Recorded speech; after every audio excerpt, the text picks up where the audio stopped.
and you show how you use that information to have like an intelligent view, not a roulette view of why BlackBerry or other are sound companies. I think that's pretty valuable for people. So what Bernard says is completely correct. I don't like to give people solid answers, but I'll give you which way I kind of lean towards like bullish or bearish. Because if I give you solid answers, then I'm almost a financial advisor. I used to be a financial advisor, but I quit that gig because of conflict of interest.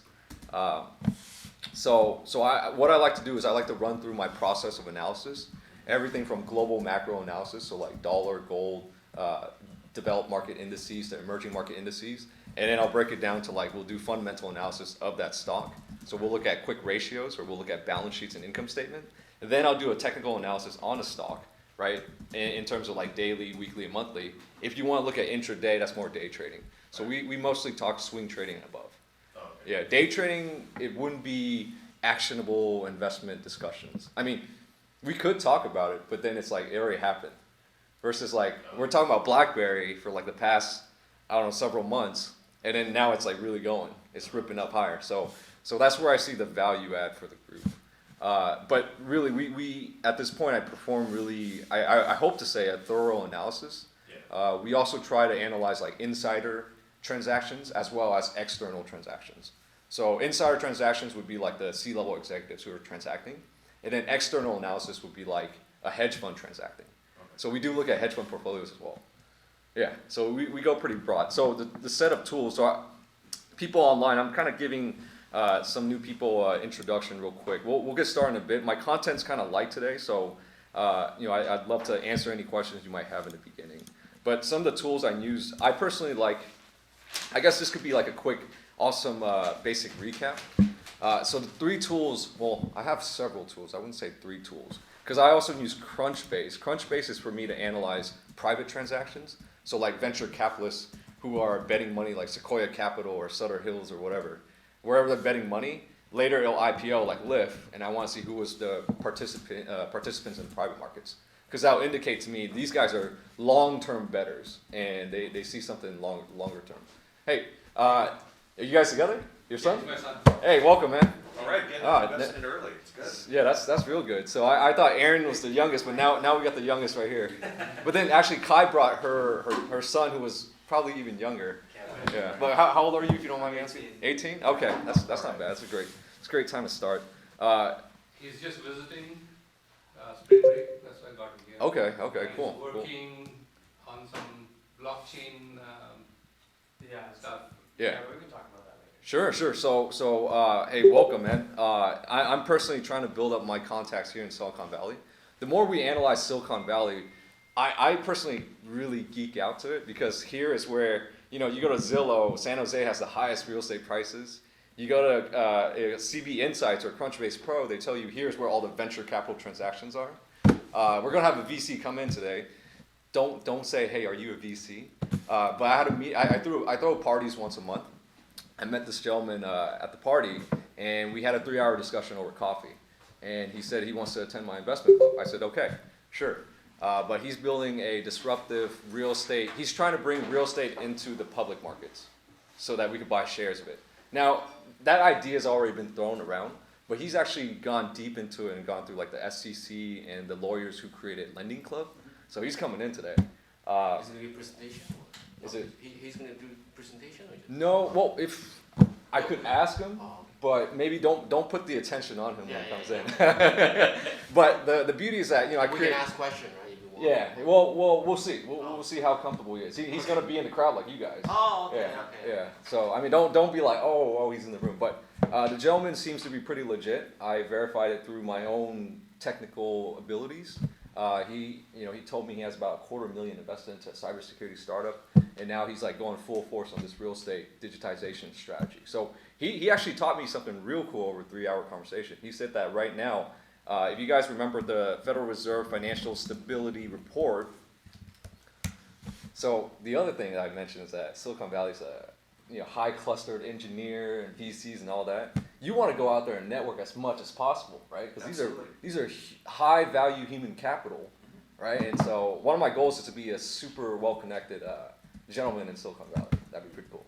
High profile connections. But anyways, if you guys recall the financial stability report issued by our actual central bank, they actually valued all the assets out there, right? And stocks is about 33 trillion. So in my discussion with this gentleman, we talked about how the total market cap is about, it was actually this week, so I had a meeting with him on Wednesday or Thursday, or was it Friday? I can't even remember anymore. But the total in terms of like residential and commercial real estate is about 50 trillion, 54 trillion, right? And if we look at REITs today, you guys know REITs, real estate investment trusts, basically like ETFs for real estate. That gives you exposure to the real estate property, right? He said REITs are only about 2 to 3% of the market. So 97% are off market, are not through a digital exchange where you could go on. Isn't that pretty cool? So that's where his potential upside is. If you could bring that 97%, he's gonna create a whole, like I talked to him for 3 hours, right? And we're like, dude, you're gonna create a whole like investment banking industry around helping people who own 100 units and up in commercial real estate or residential real estate, help that bring to IPO. Yeah. Because you know how we bring stocks to IPO? Now we're talking about that 97% that hasn't gone IPO. Because we IPO bonds, we IPO stocks. We don't really IPO derivatives like options and futures. They kind of just issue it. There's an interesting article, by the way, in I think it was the Journal, about how with LYFT going public, and Uber and 3 or 4 others, that makes approximately 1,000 people $1 million wealthier in the Bay Area. So there aren't even 1,000 houses for sale in the Bay Area, which now have individuals who have over $1 million additional to invest. So just think about the inventory of houses compared to the people now that have another $1 million per house to spend. Don't sell your house anytime soon. The houses are going to go up another 10 or 15% in the next 3 or 5 years.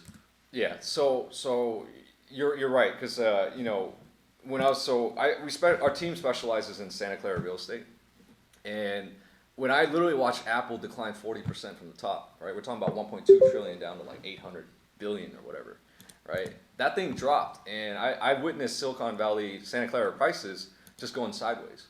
It didn't go down. Now, so then that tells me the economics is basically, okay, well then that means there's overpopulation and undersupply of homes. So now I kind of, I don't know, I just feel like the population has increased so much, and it's like high value human capital, where they're getting a lot of money from stock options through like a LYFT IPO. They're buying extra real estate for themselves, and they're holding on to it. Now I'm just wondering, like, I don't know if prices could really deflate. That's a tough question. Hey, welcome. If people think rent is expensive in San Francisco now, wait another 18 months. It'll be 20% higher, because people have to live somewhere. So Bernard, are you super active in the real estate market, or? Well, not really. I have 3 properties, but not like buying properties left and right, but just in general, anyone who is investing in a real estate REIT of any kind is probably sitting well right now in the Bay Area. Anything about the 415, 408 corridor, that whole South Bay, I think you're going to do incredibly well in the next 2 to 3 years. Yeah, no, I agree. So we also look at real estate prices. Good morning, Doris. Doris is from LA. She said, good morning, everyone. Great idea to be able to invest in pre-market. Motif also offers pre-IPO opportunities for a small account, just on those that Motif can access. Yeah, so I haven't heard of Motif, but the VC gentleman that I spoke to, he is pretty... you ever listen to Jeff Bezos? And he talks about how, like, he's thankful that the time that he started Amazon, I mean, context is really important, right, when you start something, because at that time, there was already infrastructure for him to build Amazon on top of. And we have to really think about the existing infrastructures we have today. So he was saying, Jeff Bezos was saying that, luckily for him, there was the USPS system, infrastructure system out there already. All he did was build a digital website on top, leverage their infrastructure, the lower margin business, and he took the higher margin website operations, right? So in my discussion with the VC, well, he said, how do we get this go to market, right? How do we bring this concept to reality, make it happen? Well, the infrastructure is already out there. We already have the securities industries with people with the securities license who could IPO real estate if we securitize it. So that's already one infrastructure, right? The other infrastructure, if you look at Schwab, they want to sell more financial products to investors. So that's another infrastructure that's already out there. And then he said another one is property management. We could incentivize property management to send us more leads through, I forgot what he said, but that's another infrastructure we identified. Yeah. So it's amazing. You just kind of have to, there's too many people that try to reinvent the wheel versus like building on top of the wheel. So the key lesson here is to analyze the existing infrastructure and build on top of it, right? I talk to guys who are like, hey, I want to build a RSI trading indicator. Well, dude, there's already an RSI script out there. Build on top of it. Don't go and repeat it. Can I ask a question? Sure. About the housing market and real interest in too. Yeah. So I think we can all agree that in the next 1 or 2 years, the house market will go at least 10%, 20%. But how can we know that if we're in the 2005? Because if you look at 2005, the house price go up in the next 1 or 2 years compared to 2006 and 2007. But then if you spend the time a little bit more, 4 or 5 years, it boom, go down. And also the other thing is the IPO boom like this is maybe 20 years back, the similar IPO boom. Yeah. But at that time, after 1 or 2 years of IPO craze, the house market dropped down because the dot boom burst. Right. So, but if you look at the IPO these days, 3 out of 4 they are not profitable at all. True. And if you look at the LYFT IPO, They have like no balance sheet. and then the LYFT price They got negative equity, by the way. But went up to 86 and boom and dropped like $8 to right. Yeah. That's So- really correct. So which Absolutely. means, so I'm guessing who sold the price, who sold the stocks at 86? It's because of the VCs, they hold it for so long and they think, oh, it's gonna be the highest. I won't make any money. I don't think it's gonna go higher than 86. So they just sell all the stocks. Maybe for all these VCs or very early stage investors, they see the ends of the leaf. They don't think it's gonna be really profitable in the future. So I actually don't know. So could I ask you a question? It seems like are you public market savvy and private market savvy? It sounds like you are. Oh, I'm sorry, I don't. Do you track both markets? We track both markets. Yeah, But you seem to kind of know it. I just read a lot of articles and Okay. listen to a lot of podcasts, and that's it. Okay. So I don't listen to podcasts. I listen to the numbers, or I looked at the actual numbers, and then I teach here. But it sounds like you got your pulse on both the private markets and public markets, which is good. I mean, we're super public market savvy. You guys get what I'm saying when we're public market savvy? Meaning stocks go public, it's public, anyone can access the data, but we analyze the data like every week, so we're pretty savvy on it. I wasn't surprised with LYFT. We did the analysis. Was it last week or 2 weeks ago? 2 weeks ago, yeah. I showed you guys they have negative equity, Absolutely. right? They got no money. And I showed you guys several examples of it going IPO, of things in the past going IPO and then bust, right? So like Fitbit, same pattern over and over. Fitbit, IPO, go bust, Snapchat. right? GoPro, yeah, Snapchat too, go bust. IPO, rise, and then go bust. Snapchat, rise, and this one just kind of went bust. This one's already overvalued at $30 billion at IPO, right? What else? FireEye, oop, I put I. FireEye, same thing, right? And then Yelp.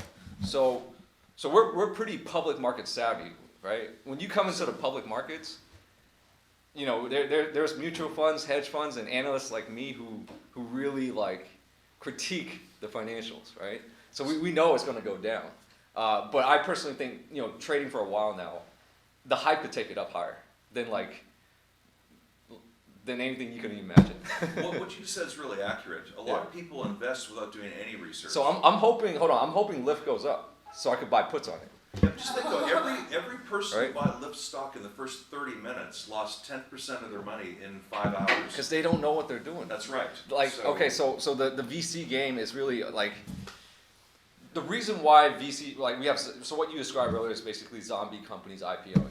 That's the trend right now if you haven't noticed. Qualtrics got bought by SAP, right? What was the number? 8 billion, and they only got 500 million in sales and no earnings, right? And we're going to talk about BlackBerry today. They acquired, hey, what's up, man? So we're going to talk about BlackBerry today. They acquired Silence for $1 billion, 90 something in sales, but no earnings. It's the environment right now. And so I'd love to be a VC because, well, let's say if I'm a VC and I focus on enterprise software and I find some guys who already got the product with $1 million in annual recurring revenue, hey man, give me some equity, 3%, whatever. I'll ramp your 1 million with my contacts to 10 million. 10 million, we sell it at the market multiple of 13x. Lowest one I've seen is 13x. Let's just say 10x. We ramp it to 10 million. I sell it for 10x, that's 100 million, and I take 3% of that. Yeah, by the way, the people that are at LYFT can't sell their shares or exercise their options for a waiting period of 3 to 6 months anyway. So that's not who's selling. It's not the employees who are worth millions who are just unloading it. That might happen later on. And maybe it'll go up, but buyer beware. You know, you've got a company worth $23 billion that has no equity that's losing money. Yeah. Right? So be careful what you invest in. Yeah. So to kind of go back and answer her question, because she asked about like Silicon Valley real estate, right? And you mentioned like 2 other recessions. 2001 was the .com. I didn't track real estate prices then. I was too young. 2008, I mean, I just got out of high school, so I wasn't tracking markets then. But to show you what it looks like now, so this is the value map, right? And I know you can't see it, but red is 2 million. This is the obvious. I'm showing you guys the obvious. And then 1 to 2 million is over here, and green is 750,000 to a million. A lot of people don't know it's the equity map. So I love paying for data. I love paying for analytics. I'm an analytics guy. So this is what I'm seeing across the board in Silicon Valley. Everyone's sitting on a ton of equity. Absolutely. Right? So if you see most of the colors light blue right here, more than 80% equity. Meaning if I click on any one of those dots, it'll give me their contact and show me that they're up like, I don't know, 500,000 in equity, 800,000 in equity. And some of them I've seen like, what, you bought it in 2013 and you're up 500,000 already? Right? Yeah. And so these real estate prices are tied to corporate prices, corporation prices. So if Apple keeps going up in value, well, the employees who have like stock bonuses and all that, their value goes up too. So the house for them is not expensive because they have so much it's not, stock yeah, options. yeah. That's why you have to factor everything when you buy real estate. It's really democratic, and you compare to buy a house out of state, whatever, nowhere.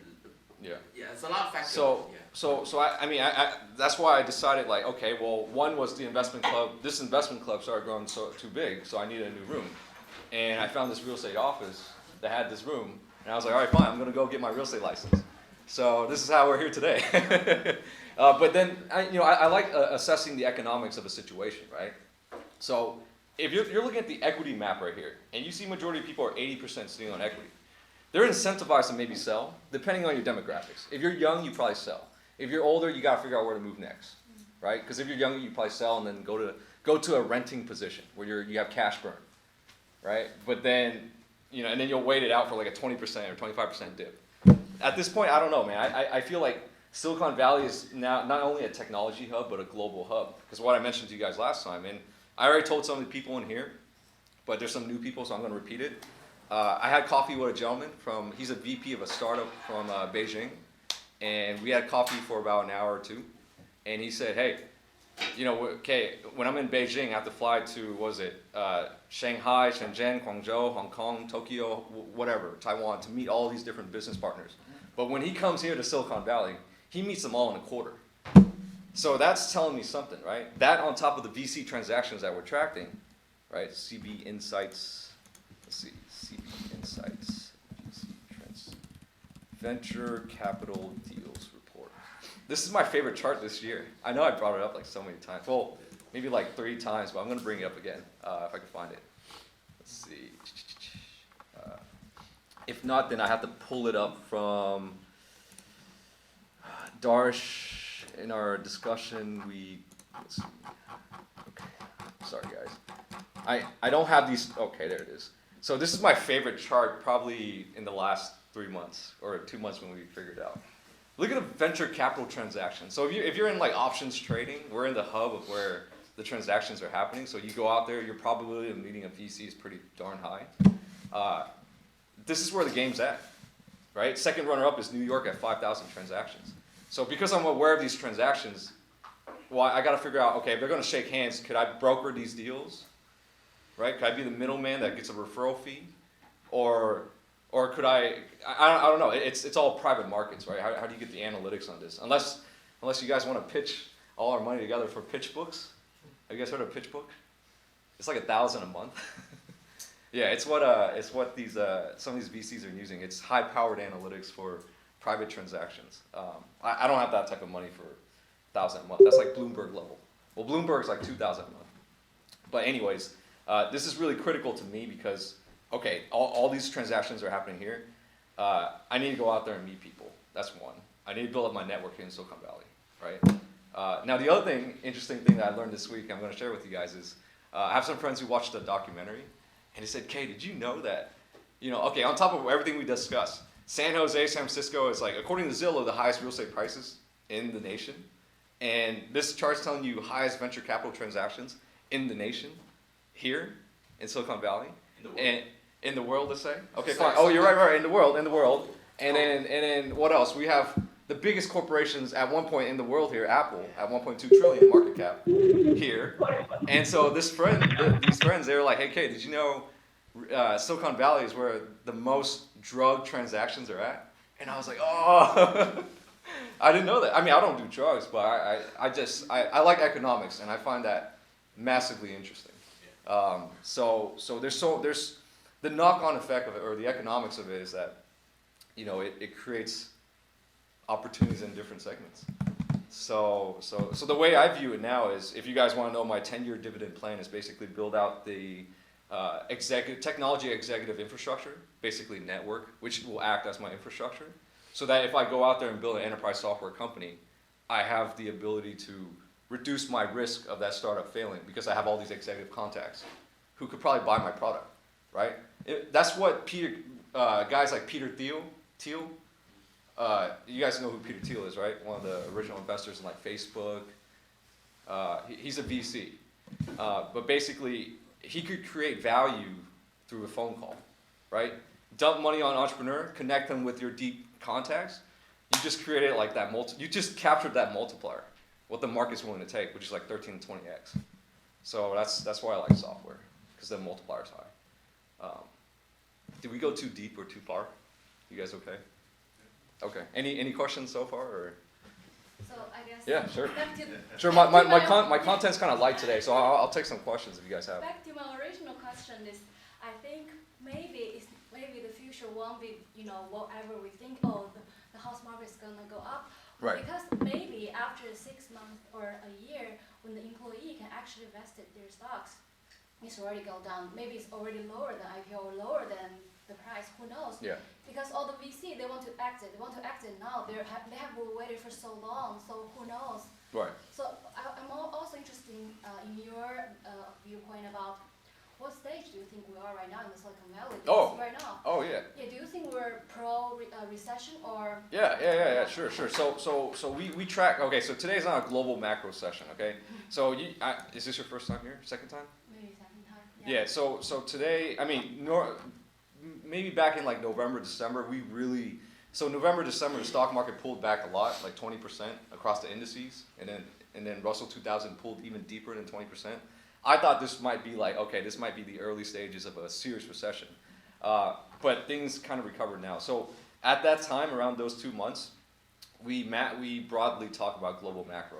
So we analyze like sovereign balance sheets and all that. We're not going to go deep into that today or talk about the mechanics of monetary policy or monetary architecture or the devaluing of the dollar, but you want to ask me, where do I personally see we are in the business cycle, or the global business cycle, on top of where this is aligned with like what I feel other money managers that I listen to are seeing it. So if I were to draw a cycle, right, and I'm drawing it sideways because the more accurate cycle is actually a upwards pointing cycle, right? Because we're talking about real growth here. We have some economic growth, but for the model's sake, I'm just going to use a sideways cycle, and then I'll draw out the different segments that I see, right? So let's see. Right now, today, 1, 2, 3, right? So you got the bottoming. Let's say this is like 2011, let's do 09 right there, right? 09 or 10. Today, I think we're here, right? No, we're in this is the late stage of the business cycle, right? This is the expansionary and this is the bottom of the trough, right? We're in the late stage of the business cycle. Within the late stage of the business cycle, I would further divide it into A, B, and C. Where do I feel? I think we're in BC maybe. And this is what other money managers like Stanley Druckenmiller feel as well. And this is based off like, rising interest rates, the demand for gold right now. So I'm bullish on gold. Educational purposes only. I'm not recommending any buy or sell. We do this for education. But I personally feel that we're in the B to C range. And this is based off of my analysis of several factors, okay? I'll go the quick global macro real quick. Government debt, 22 trillion and record highs. 22 trillion hit like a month or two ago, if I recall. So record debt levels, they're forecasting they need more money, and that money's gonna come from us, right? Because they're gonna issue more treasuries on our behalf. They'll write contracts for the markets to buy the contracts so they get the money to plow it back into the economy through lending and all that. So that's one. The other risk is that it's not just our sovereign or our central bank, it's a global central bank thing, right? The other thing is global inflated prices. Stocks, bonds, real estate across the world are at all-time highs, except for gold. I mean, gold's at high, but it's retraced quite a bit, so it looks pretty good in an environment where the monetary architecture looks like it's dying. Because we only have the other one's a interest rate situation. Today, interest rates are, let's say, 2.5. They only have 2.5 and lowering it to 0 to juice the economy. In 2001 and 2008, they had like 5 and 6%. So 5 and 6% they lowered to 0 to juice the economy, right? But today they only got 2.5. So now we're talking about permanently making the balance sheet permanent, right? Meaning that 22 trillion and the Fed's 4.5 trillion in assets are going to be permanent, right? So that's another angle to look at. The other angle I started looking at, and this is more conspiracy theory, just an opinion, okay? Don't hate me for this, but demographic risk. If they keep juicing these markets, stocks, bonds, real estate, whatever, the prices are getting to all-time highs. The next generation doesn't really have a chance. So they're risking social uprise. At least that's my opinion, right? Because if I was a sovereign, if I was a government, I'd like to control, and I'd like to sustain that control, right? And we talk about China as well, how China has artificial intelligence integrated into the economy. Everyone's on WeChat, so there's also the gamification of China's economy. Now we could punish you through a phone, right? You did something wrong in the society. Well, there's potential for us now. I'm just saying the technology exists. I'm not saying it's happening. I'm just saying there's technology there for me to say, don't let this person do mobile transactions, right? Because so I have family that go to China often, and they said they don't see China using paper currency anymore. And you're Chinese, so I don't know if you've been back, but you can confirm that for me. That's knowledge. That's definitely knowledge for me in the group. So that was my example of saying the demographic risk and how China likes to have control. But that's with every sovereigns, right? And the funny thing is, the more I analyze it, guys, like sovereigns like to devalue a currency, right? Almost like how salespeople at corporations have rising quotas. It's like the same thing. If sovereign devaluing a currency is the same thing as a corporation adding more sales quota, right? For the same pay, on top of economic inflation. Gosh, that's insane stuff. But hey, welcome guys. Question to the audience: did anyone want to do a pitch today, just out of curiosity, or? Yeah, I just What is wanted the to pitch? introduce you to VC. Oh, okay, hey. Well, there you go. Well, I do apologize if I disclosed too much earlier, but so I had an awesome conversation with Alex. Sorry, Alex, to put you on the spot. Alex and his co-founder. But welcome to my investment club, guys. Jeez. Yeah, I had a great 3-hour conversation with Alex, and it's just part of my goal to really meet a person every week and ramp up my contacts here in Silicon Valley. So if you guys want to do a pitch with your product, you want to do it right now? Yeah. I don't know, when, You can do it right now if you like. I don't mind. so I don't want to take too much time out of your investment club. Well, I'm light on content today, Okay. so this would be So- nice. And this is the first time ever, by the way. Do we yeah. do a pitch here? Well, I mean, we got someone to do a pitch and someone with an awesome mind like you, man. I would like to stand in a place where you guys can see me, but probably not in front of the light. Okay. So I was probably one of the first guys to sign up for your investment club a couple of years back when you first started. Wait, really? I I didn't even know that. I think I got the first meetup invite when you first created the meetup Yeah. on the website. Yeah. And then I never actually came here, so I tend to be rather busy.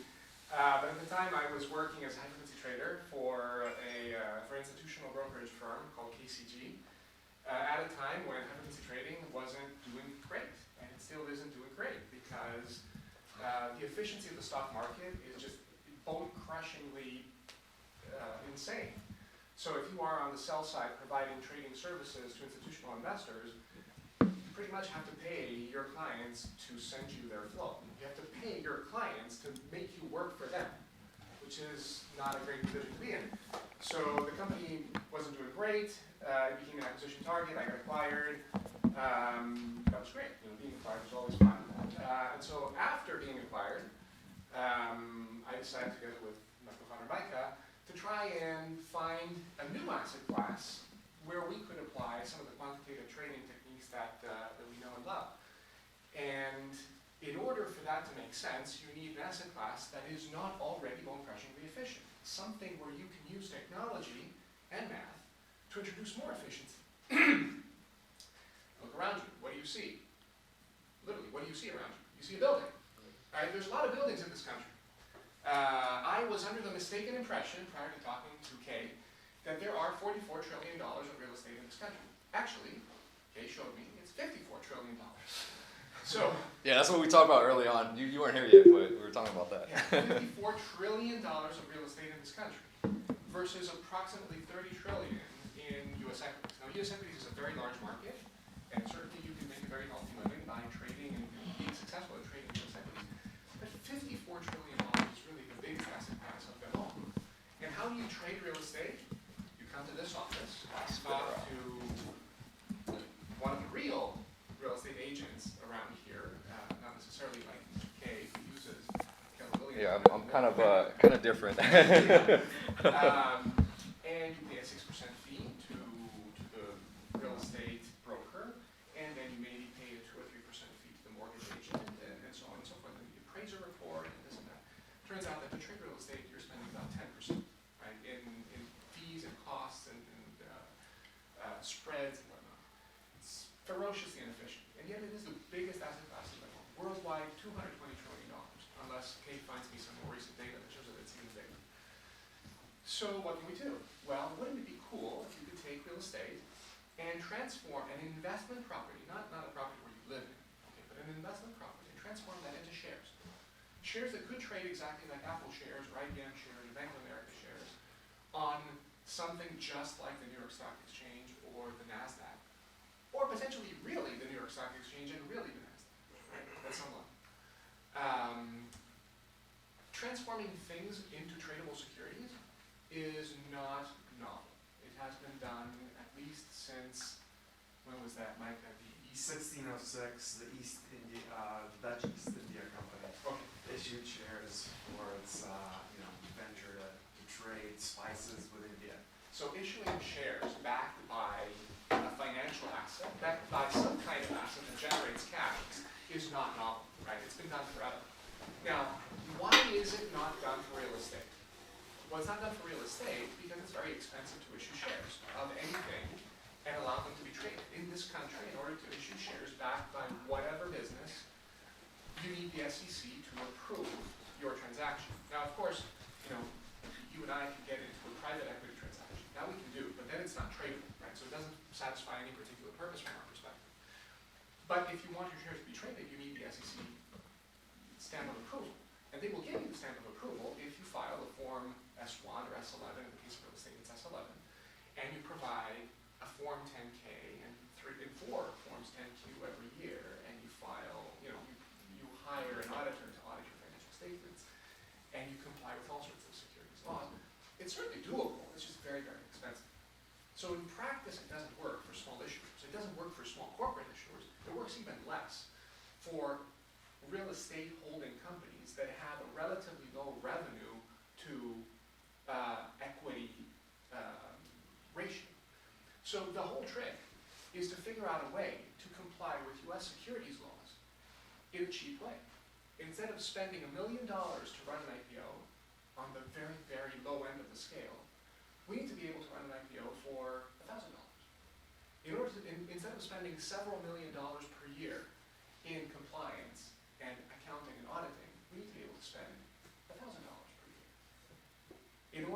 Instead of relying on Keller Williams agents to trade an asset for 6%, we can then give the advantage to the user of our technology to trade for 10 basis points, for a fraction of a percent, right? Because we're creating these assets that are tradable on an electronic exchange, exactly like Apple stock and IBM stock. That's what Mike and I are building. Where are we? Well, we have engaged with the SEC. We have submitted an initial draft of the legal process by which we would take a property, an individual property, to market. And they said, oh, this is interesting. But we don't quite agree with the way you want to do this. Have you looked into this other way? And so we looked into it and we rewrote our draft. And we sent them a second draft. And we said, oh, this looks better. And what about this? What about that? So we're at the stage where we're looking into the nitty-gritty details of how our securitization process would work. We're at the stage where we're building the technology to manage the accounting and the auditing of our properties over time. So we are close to launch. And we're at the stage where we're looking for properties to securitize. We're looking for interested parties who are saying, hey, I have a portfolio of 100 units. I have a portfolio of 10 units. I have one house, investment house, okay, rental house. I would not be running an IPO on my house. I would be like the first real estate entrepreneur in this country to do an IPO of a single family residential property. And once we have properties and expressions of interest in doing these IPO deals, then we would set out to work with our lawyers to start to file the paperwork and present them to institutional investors on Wall Street. Yes? We're called Bonfire. You didn't mention that. Oh, yeah. Yeah, and we have some nice brochures if you guys So there's a good chance we'll analyze you guys. I mean, that's what we do in this club. But I did look up, and you guys don't quite have a Crunchbase profile yet, right?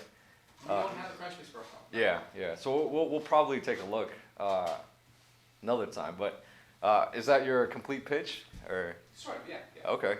So I was really ready for it, so I know. I didn't plan this pitch at all. I'm just kind of light on content today, so I figured, hey, and since you came in, it's a nice introduction as well. Yeah. The other thing I wanted to talk about is, like, through my conversation with Alex, he basically helped me identify another economic opportunity, which is basically, well, okay, if you said 2 to 3% of the markets right now that are live and are in REITs, then 97% are off market still, and they can still need to go IPO.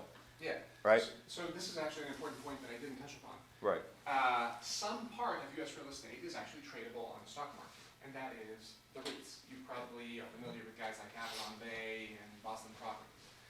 They're big companies, but all of them together account for a little over $1 trillion on a $54 trillion market cap overall. So they are big, but they are still a negligible part of the overall market.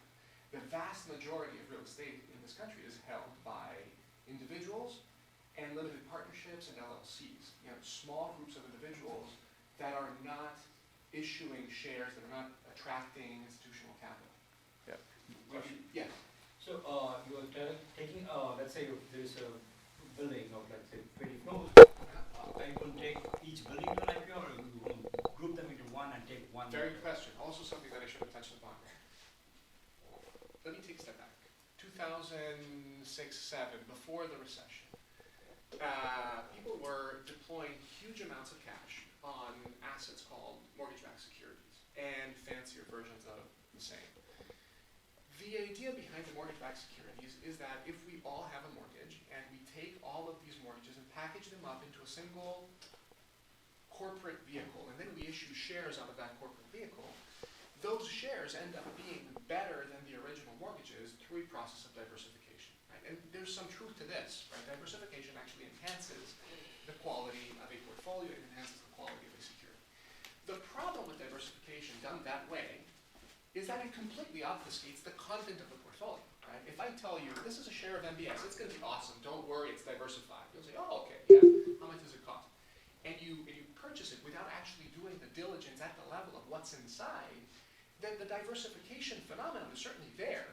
But if I'm putting all sorts of garbage in the corporate vehicle, you'll get diversified garbage, which is probably better than highly focused garbage, but it's still garbage. Okay? So our philosophy is completely different. Our philosophy is you do the diligence, you figure out how you want to allocate your money, do your diversification, but do it according to your investment thesis. On each deal, you have to be able to do your diligence in excruciating detail. Or not, if you choose not to, but that's your choice. So our idea is take individual properties. So this building as a whole would be one property. The building across the street is one property. An investment home, a single family investment home is one property. A condominium, or I guess a condominium is also one property within a larger building, but it's sold and transacted as a single property. An apartment building of anywhere from 2 to 200 units is also one property. On each property would create a dedicated special purpose entity, which would separately issue shares from all other corporate entities that we create. So the risk of contagion from one property to another is mitigated by creating lots of containers, corporate containers. Aren't you increasing your friction in this way, making it more difficult, more expensive to yourself and the company? Well, it's obviously more expensive to run 1,000 IPOs than to run one IPO. It's more expensive to do Not just an IPO, it's like if your individual apartment, you're doing due diligence on it, you're spending money to get that thing done, that has to be provided by your investor. It has to be provided by us to the investors, yes. So that increases the price and cost. It definitely increases the unit cost of taking one property to market. But that is balanced, assuming that we can automate large parts of that so that the actual increase in cost, the unit cost of all the diligence work that we have to do is lower than through traditional means. Let me not elaborate too much on that. Let's say that I have some pixie dust that makes that cost low enough. The point is, the alternative would be to not spend that money, but incur the cost of not having that diligence information, which ends up being a lot higher. And it triggers at an impromptu time. It triggers, in 2008, when people start realizing that there is no substance to these vehicles, and suddenly the market, the bottom falls out below them.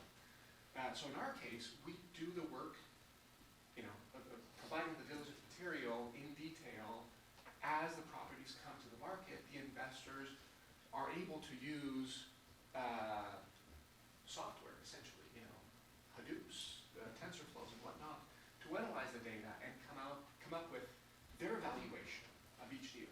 Now, they don't have to walk the property. Critically, for our model to stand, we have to provide enough information, and that information has to be credible enough that an investor who's purely an automated algorithmic trading firm, a hedge fund, a public markets fund, could just read through our list of securities, read through the disclosure documents, use algorithms to read through these disclosure documents, and then allocate money on 10,000, 100,000 different securities based on price, instantaneous price, availability, liquidity, whatnot, and based on the fundamentals that we are disclosing. So one more question. Yeah. This is not to say that there is a rule for an investor that uses his guts to invest in our platform.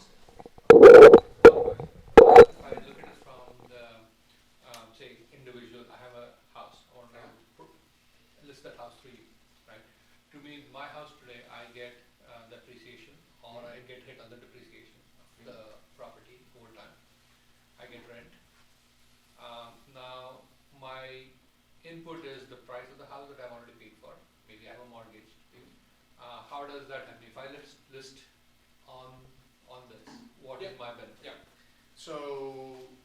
let's imagine a use case that I think is going to be relatively typical, at least initially.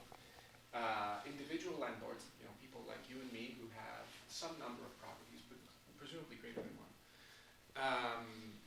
And they have mortgages on each one of these properties. And they are personally listed on the mortgage as the borrower, okay?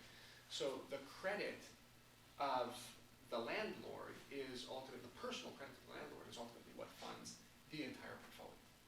If one property goes south for whatever reason, the borrower is responsible to pay back the loan, no matter what happens to the property. And if the borrower is stretched in terms of how much leverage they've taken from the bank, they may end up losing their shirt. They may end up losing their portfolio. Okay. What I propose is a structure where you are not the borrower. You are the shareholder. Okay. You take your asset. We do an IPO. We create a corporate entity. We issue shares. Some of the shares will be sold on the open market to attract capital with which to pay back the loan, so that the bank is out of the picture. You retain part of the shares, presumably the common equity, or some more senior tranche, whatever you like better. But let's say you want to retain the long-term appreciation, so you take the common equity tranche. Maybe you take it all. Maybe you have so much equity in your property that you take both common and preferred, and maybe even some of the debt. Whatever. You take whatever part of the capital stack you like better. Now you are purely an investor, right? You have the same liability that I have on my S&P 500 portfolio, which is nothing, right? I'm not liable for anything that happens to those companies. I may lose my investment, but I'm not liable for anything else. So that allows you to grow your portfolio a lot more. For one thing, the capital stack isn't as simple as it is today for a typical landlord. A typical landlord can have a mortgage, and whatever's not mortgage is equity, right? They're just two tranches. Yeah. Is it okay we could hold it there? This club runs for this. You're good to go? Yeah. Let's have the conversation offline. Yeah. So this club runs for 2 hours, and there are people online who are kind of having trouble hearing you. So I want to respect them as well. So I do apologize for the people online, but maybe a quick clap for Alex for doing it. Hey, really appreciate it. But so I did say I was light on content, but I wasn't that light. So we do gotta jump back over here. So I do apologize again for the people online for. Company website or something? Yeah. So this club runs for 2 hours. Maybe I'll end it right at the dot, and then if you guys want to chat with Alex after and his co-founder, feel free. I mean, I don't see why not. We bring more people in with different ideas. I do this once a month at the mixer, right? And so I hear different pitches, but only once in a while do I hear like a qualified pitch. So the key indicator for a qualified pitch, at least for me, is sales. So let's jump back to it, guys. People online, can you hear me now? Is it okay? Because I know some people left just because I think they were having a hard time hearing. Let me know if you're okay. So we'll jump back to it. So where were we? I guess one comment I have about that, the part that really excites me is that we bring that 97% to the digital market or whatever to transaction for the masses. There's a huge transaction business. So I'm thinking it from like a real estate investment banker perspective. Because I mean, someone has to bring them IPO, right? Someone's got to make those relationships with the 100-unit owners and bring it to the market.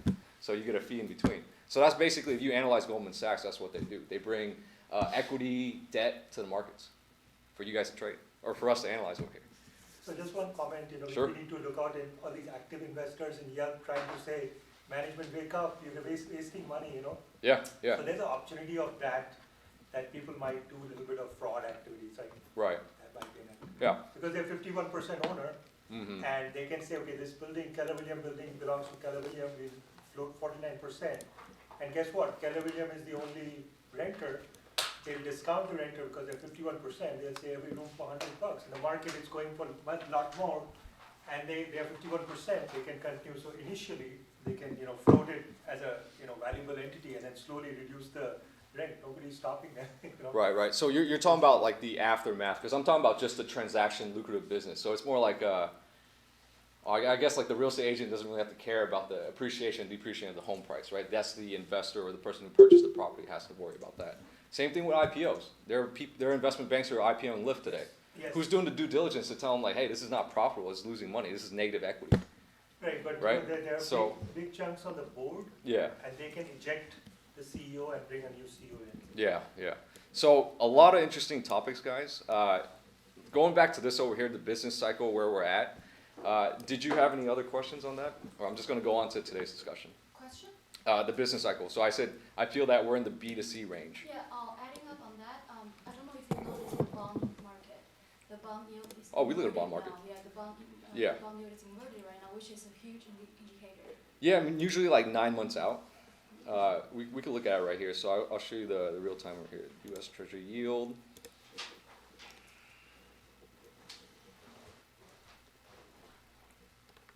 So this is what it looks like right here. The inversion that you're talking about, right?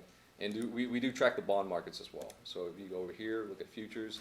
Bond markets have been rallying for the past month, I'd say. So this is what the bond market looks like since March. But anyways, guys, let's jump back to the topic for today. What's the probability of the rate cut now? Say again? The probability of rate cut, the Fed cutting the rates? So I think it's, last time we talked about it, last time we looked about it, they're going sideways. And One rate cut. yeah, Right? yeah. That's And then what the everyone's waiting for. the QT is from what, 30 billion to 15 trillion, sorry, not billion.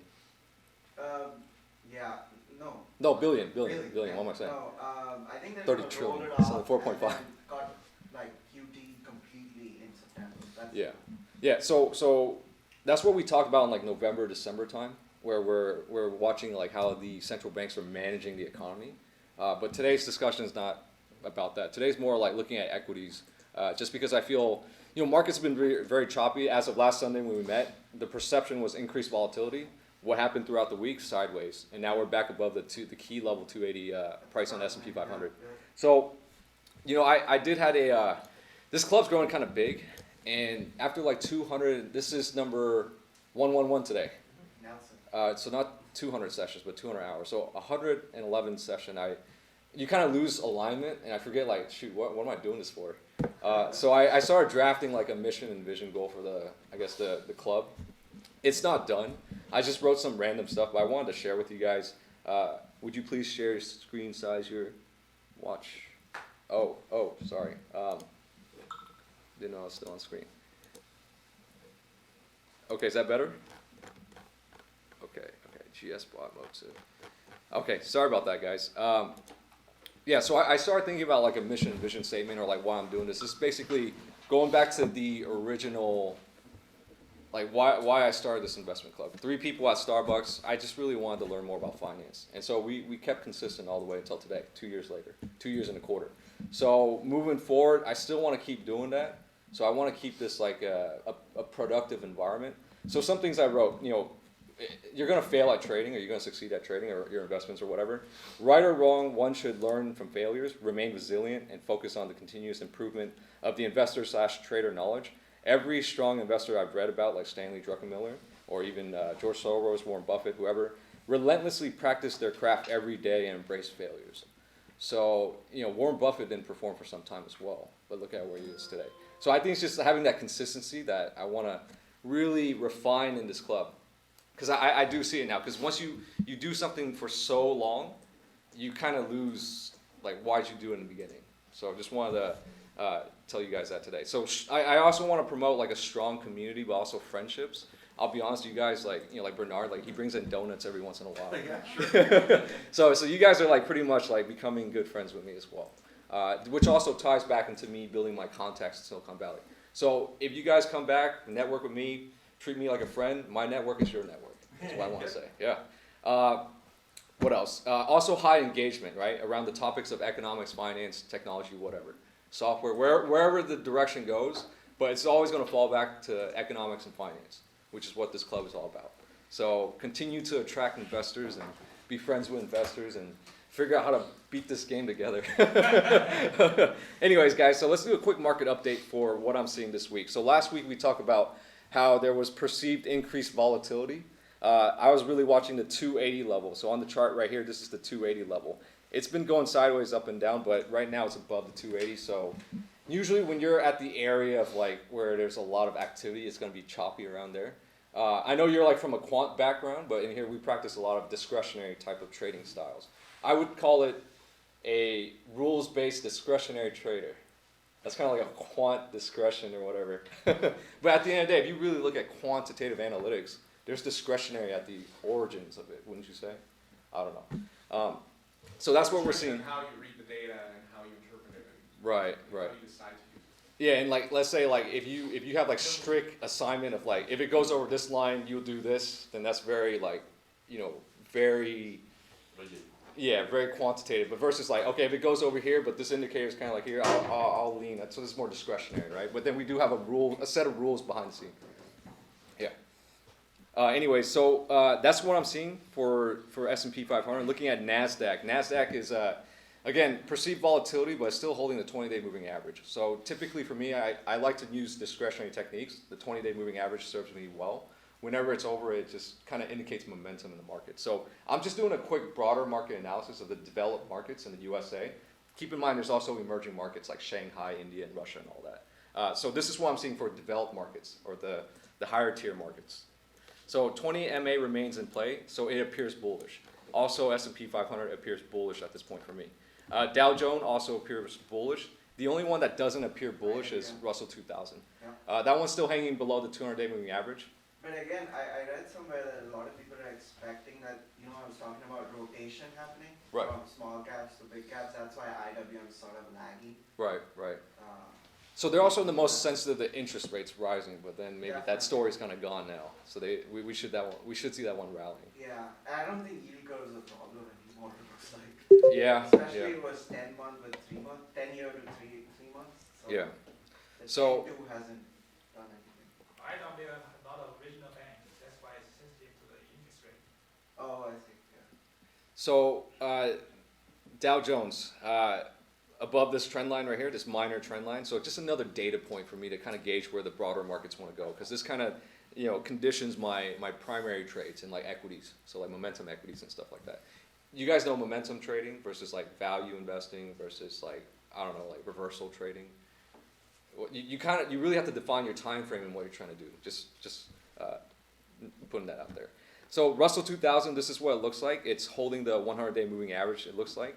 Again, it might seem boring to a lot of you guys, but we repeat this process over and over just to kind of master it and just understand where the indices are traveling at all times. Because this is how I get public market knowledge, right? And then when I see those key divergences where the interest is really at. So moving on to the VIX, or the USA volatility curve. So last week it was looking kind of yellow, right? But the volatility, the curve today looks pretty normal. It's back into contango formation.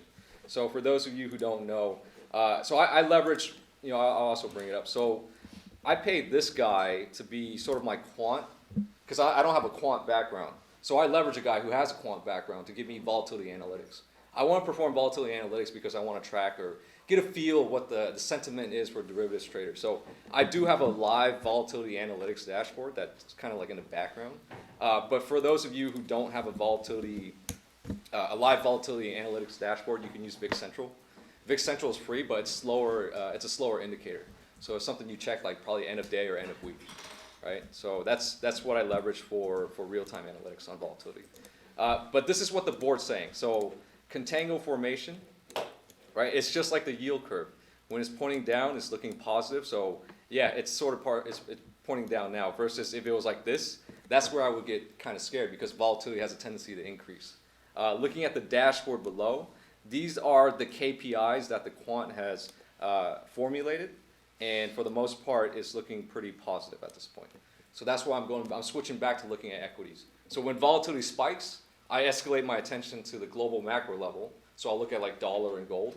But then when volatility fades away, I escalate back down to the lower level and start looking at equities pretty hard. So like BlackBerry, Apple, or LYFT, or whatever. You could just look at the real-time VIX chart, right? You could. It's just like this one. So you could look at the actual futures contract prices, but then it'll be like prices, not like curve. But that's if you're picky, right? Right. And then so now we have a curve. There's analytics performed on that curve in terms of like how much that curve whip up and down or move or sideways, wherever. So that's why we want to have KPIs on it or metrics on it. Looking at over at emerging markets, from what I see, emerging markets been pretty choppy, guys. So that China trade or that If you're looking at Chinese stocks, I think they're still in play. I know you have a Chinese or Chinese stock positions, right? I personally think it's still in play. Stanley Druckenmiller has a position in Chinese or emerging markets as well. News that came out regarding the China talks are progressing. You saw on Friday the Chinese stocks rallied really hard. Right? Yeah. So looking at the Shanghai index right here, so you're right, it did rally back up. So to me, if you use like patterns, this one's setting up sort of a bull flag, right? So this one indicates behavior of going higher. But if you look at emerging markets from a percentage decline, it's about 28%. So emerging markets is pretty low. So let's say we start devaluing the dollar again, then I think there's anticipation for emerging markets to go even higher. Right? I mean, there's these forces that are acting against the There's so many forces, man. Yeah. So we don't know what's happening. You saw gold broke down. Yeah. So gold broke down, dollar went up. So maybe like a discussion on that right here, since we're going to talk about it. So last week, I said I repositioned back in gold. Now that was more of like, okay, let me give you guys a recap because there's some new people here as well. So we positioned gold around November, December time, just because there was higher increases in volatility and market downside. So we positioned then, and then it pulled back right here. We took position here, and then I went back in based off of FOMC meeting, right? So that's where my thinking is currently. Technically speaking, from a technical charts perspective, I should have been more disciplined and stick with the pullback plan. But FOMC, fundamental economics, I saw the entire market buy gold, and so that's why I got back in. So now gold is slightly against me, right? Maybe size out or treat it as an opportunity to position back in on those specific gold mining stocks. That level should be a stop loss in January. Yeah. So the stop loss I would say like right there, right? And if you look at palladium, that one dropped quite a bit as well. Mm-hmm. That one just kind of set it up for me to say like, okay, gold's going to go down the next day. Yeah. So. It's nice to look at other markets, but that's what I'm seeing with the U.S. dollar. U.S. dollar did ramp up quite a bit, but looks like gold markets are going to take a break right now. I'm still. What you said, right? Like a lot of money managers are running to the gold, to the dollar, and then blue chip stocks might go up. So it's probably that. Yeah. So let's assess the situation, right? Let's say there's global economic risks. People will exit like Japan or emerging markets, run to developed markets, but which developed markets? Japan, Europe, or USA? Probably right? USA. Probably USA. So they'll run to a dollar, so we'll see maybe the dollar go up. So that's what's happening. So if the dollar goes up, then initially gold will go down from that initial fear. That's the mechanical thinking.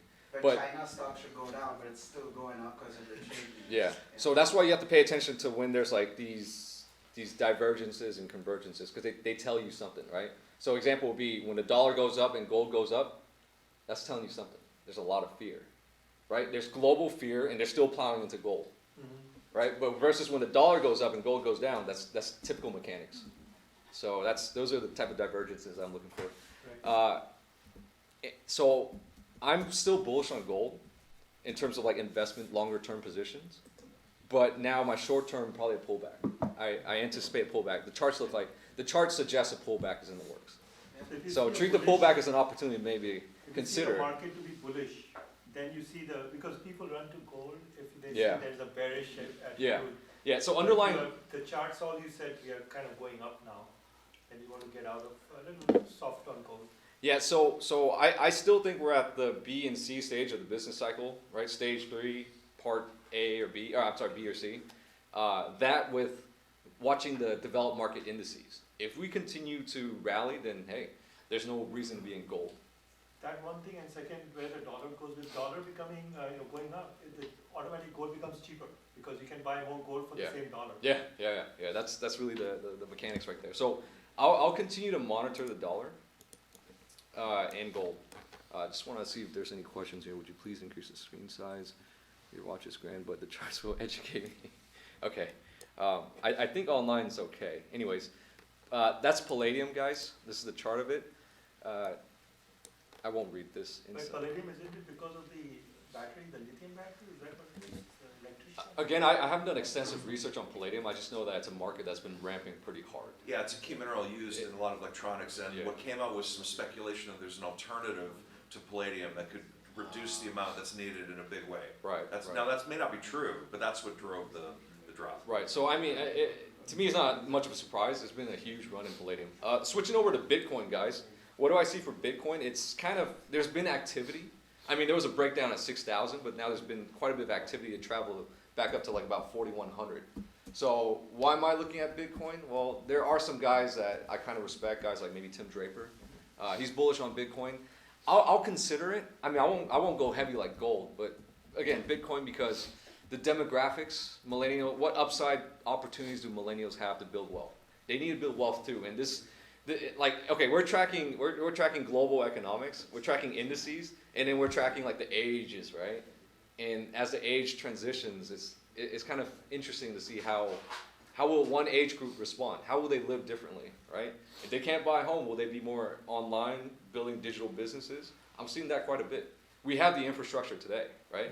I was talking to Alex, talking about the real estate digitization or bringing it to the public markets. Well, I was telling him, like, dude, our infrastructure today with the mobile device, everyone has a mobile device built off of like data centers with computing, networking, storage, and all that.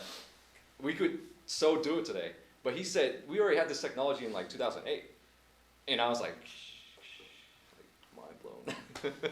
I didn't even know that. So I'm not super tech savvy, but I try my best. I'm more of a software analyst. But that's my take on Bitcoin.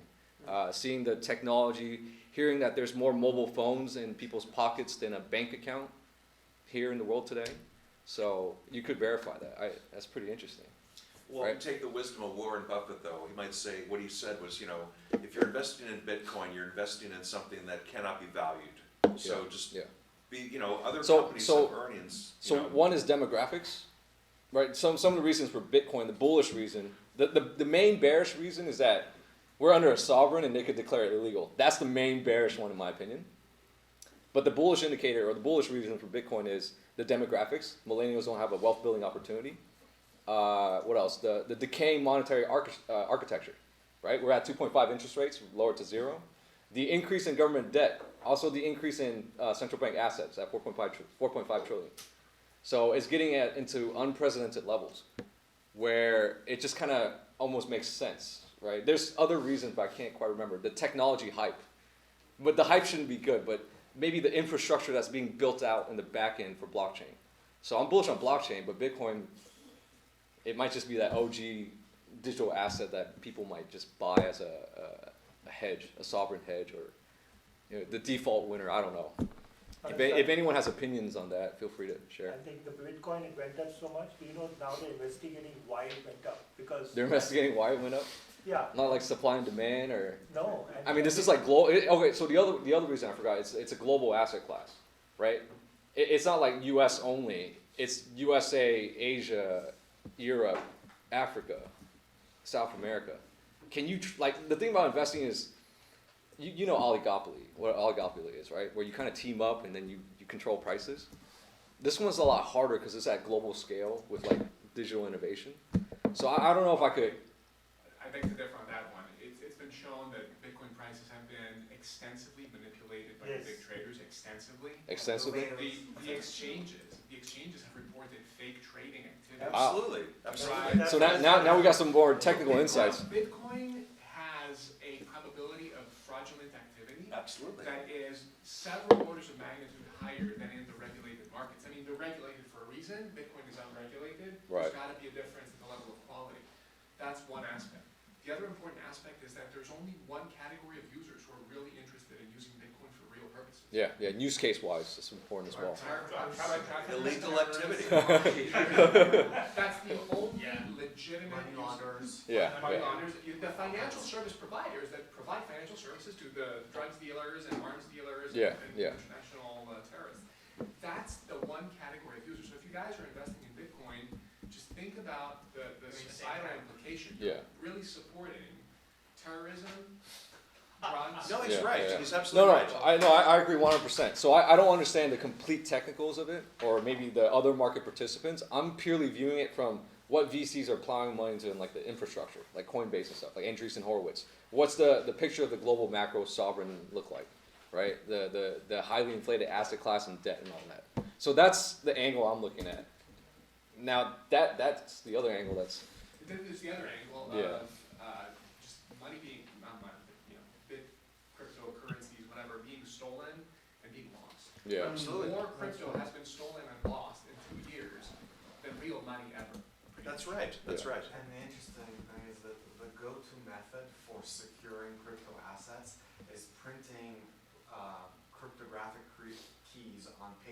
Right, right. Snipping them so nobody can reconstruct. Snipping them? And then saving them in separate vaults. So we're really back, That's very old. so we're back to the technology in use in Sumeria some 4,000 years ago. Right. So if I were to ask you guys today, what you know and what I know from a global macro perspective, from a technical perspective, do you feel you're bullish on blockchain but bearish on Bitcoin? Is that a fair statement? No, You're bearish on both? I'm bearish on both. Okay. Are there other people in here who would be bearish on blockchain if they understood it more? Bullish on blockchain, bearish on Okay. Bitcoin, yeah. Okay, man, we always have these like battles in here. Well, I don't know how else to explain it. I'm just a guy who's analyzing prices and responding to it. I'm more of a capitalizer than a But why tech. would anyone want to invest in a market that has so much fraud associated with it and so much vulnerability to entire systems shutting down and no recourse and no regulation and nothing you can do? Right. So if you put money in that, buyer beware, you could lose all of it. Because they have no option, you know. I mean, if these are terrorist activities and drugs, what do they have? They have no option. Well, They do this. Okay, or I do forget. He's in blockchain, so. No, blockchain is different. Right, I Bitcoin know. is different. Yeah. Blockchain is here to be because, you know, the large companies, they're creating a network of trusted activity and it's between them and Chase coin. Yeah. Morgan Chase, you know, the JPM, they went into a Chase coin. That's Right. meant for an internal group. Right. Like we are inside B2B group like a transaction. WhatsApp, you know, WhatsApp like just a group Yeah. versus Facebook is everybody. Yeah. Bitcoin and also the number of Bitcoins is very constant. It's not like you're getting new Bitcoins. It's very hard to generate new ones. Right. So there's a control and then a lot of people manipulating it and you know the kind of went up and came down. Yeah. That's like amazing in, Yeah. in like a few months it goes like that So, and then so remember what you said about the manipulation and the hype, right? Because there was at one point, was it back in, I forgot which month, but everyone was talking about. When I get someone that I know don't normally trade or invest and talks to me about it, Get out. get out, right? And that happened to me with LYFT. so we're going to talk about LYFT today, but that's just my analysis of the price action on Bitcoin. Technology, I don't know anything about it. I'm just looking at from different angles. Yeah. Did you have comments on the? Yeah, I did. Yeah. So I go to Cornell, and that school has a lot of professors that are working on the space. And from what they have said, I don't think Bitcoin will go completely to zero because there's a lot of loyal followers that are like advocating for this technology to work. So I don't think it'll be like completely gone.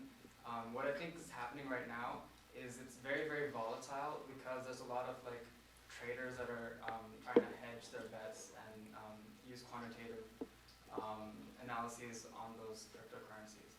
And so like I'm trying to do cryptocurrency trading algorithms right now just to try to capitalize on those, the high volatility.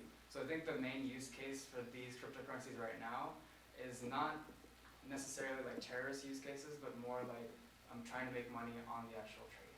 That's like saying if a heroin dealer said I use no, wait.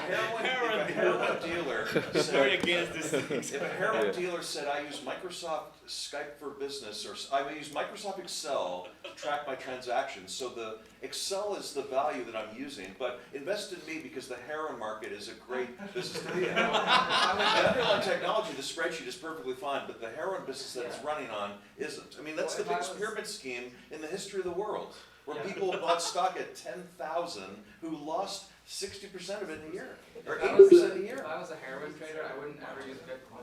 And the reason why is because you can see the amount of transactions made, you can see who the transactions are made to, right? So I would use go to jail. Yeah, exactly. You can basically figure out who they are. ID, but you can't associate It's a that. lot easier to get found and arrested if you're using US dollar than Right. if So you're I using would Bitcoin. instead of Bitcoin, I would use something like Monero, where you can't really see who has the what your transaction money is or anything like The that. point is, if you're moving billions of dollars of drug money, you actually need a large asset class, a large asset, to be able to push value around. So the less known and the smaller market cap cryptocurrencies would not do the trick. You actually need a rather large pool of counterparties to trade with. So Bitcoin today is probably the preferred currency for international money laundering and drug trading and stuff like that. And actually there's probably an opportunity to create a startup to go and mine data about bad trading patterns that could signal illegal transactions, and go and find the counterparty the chain has to resolve to a bank. Because no one can actually spend Bitcoin. Bitcoin ends up having to be traceable down to a bank somehow. So to give you guys some other insights, you guys know I'm pretty active on LinkedIn, right? And I get people who reach out to me all the time. Hey man, you want to do a Bitcoin deal? I got a guy with supply. He's looking for demand. Right. That's one. I also have an African gold dealer who keeps asking me. No, really, if I want to buy gold. It's usually a prince. It's usually a prince, right? Oh, he's not a prince, but you guys have to remember there's private transactions. Just something to think about as you're talking about, public transactions or. Can you set some kind of filter to filter certain things? No, I'll take all the Everything. context because it gives me a pulse on what the market's doing or like what markets are hot, right? And they want your credit card, of course, for the FedEx envelope, right? So this, I'll tell you guys a story as well. This week or last week, I was trying to buy a website, EnterpriseSoftware.com. Oh, you want to buy a domain? Domain name. Yes, you're right. Domain. Technically speaking. Yeah. And you go to a website, it'll say inquire about price. Right. I said fine. $100, man. Yeah, I wanted to get into discussion. Yeah. So the domain broker, everyone's doing deals, reaches out to me. He said, our clients are not going to take $100, man. Oh, I'm like, well, yeah, I knew that. I just wanted to see your Yeah. price first. And he said a price that I can't even touch. $125,000 for EnterpriseSoftware.com. Wow.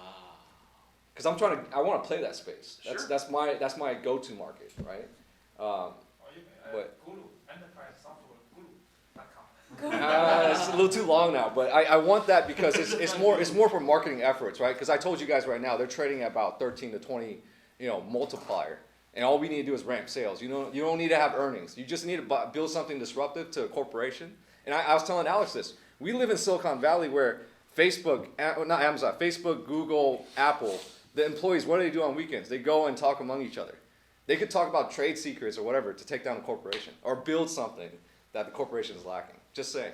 This is like a hotbed. This is, man, I get excited for that. So I geek out to enterprise software. I want to meet more of these technology executives. It's very comforting to hear your story about that because I invest in the company. There's the monopoly of domain registration.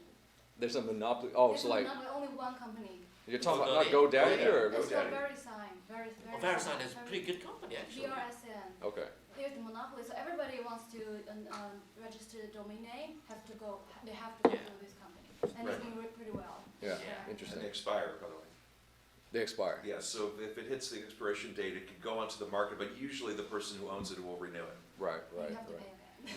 Yeah, I mean, it's funny because I see the same, talking to that broker, it's just like, wow, like, domain names appreciating to 125,000. When you, like years ago, you could have bought it for like $20 a year. Crazy, right? Yeah. So to me, it's, again, guys, I'm more of a financial guy. I'm more of a capitalizer or looking for economic asymmetry and just trying to benefit to better my life. That's all it is. I don't know the technicalities of Bitcoin or what people do behind the scenes, the drug market. but if I can if there's an opportunity that I see that I personally think with my skill set and knowledge could capitalize on, then I'd try to take it. Anyways, let's move on to the next section. So basically, some news this week: Apple business model shift. Right on Monday, they announced that they're changing to a few different business models. So we kind of saw this coming, right? The first signal was hiding of the iPhone sales or the unit sales, and then now they're talking about a business model shift into a more services type of market. So we had a theory in here that I thought they would acquire Yelp, because if you open up, your Apple Maps, it's integrated with Yelp. Right. So I just thought with someone of their balance sheet, they would likely acquire. But so now it looks like they're pushing that path. And so some of the services, just to update you guys, and I'll give you my analysis on it, what I think. So quick analysis, what I see the technicals, the way the market reacted. A lot of chop on the news announcement, but that's what it looks like. So that's how the market reacted. Apple services shift analysis. So the first service of 4 is Apple Card, financial services. Did you guys see the 90-second or 2-minute pitch? I showed it to Barack. He was like, man, I want to get one. Really? That's Yeah. incredible. I mean, It got horrible reviews. It has no value. It's almost like having a Citibank American Airlines card. Wait, I think you're talking about Apple Payments. The Apple Card itself. Oh. I don't know. I mean, the review on it was is almost like having a Chase Visa card. Well, I thought it just came out. It's already. Why go back to the physical card? The whole point was having Apple Payments was to digitize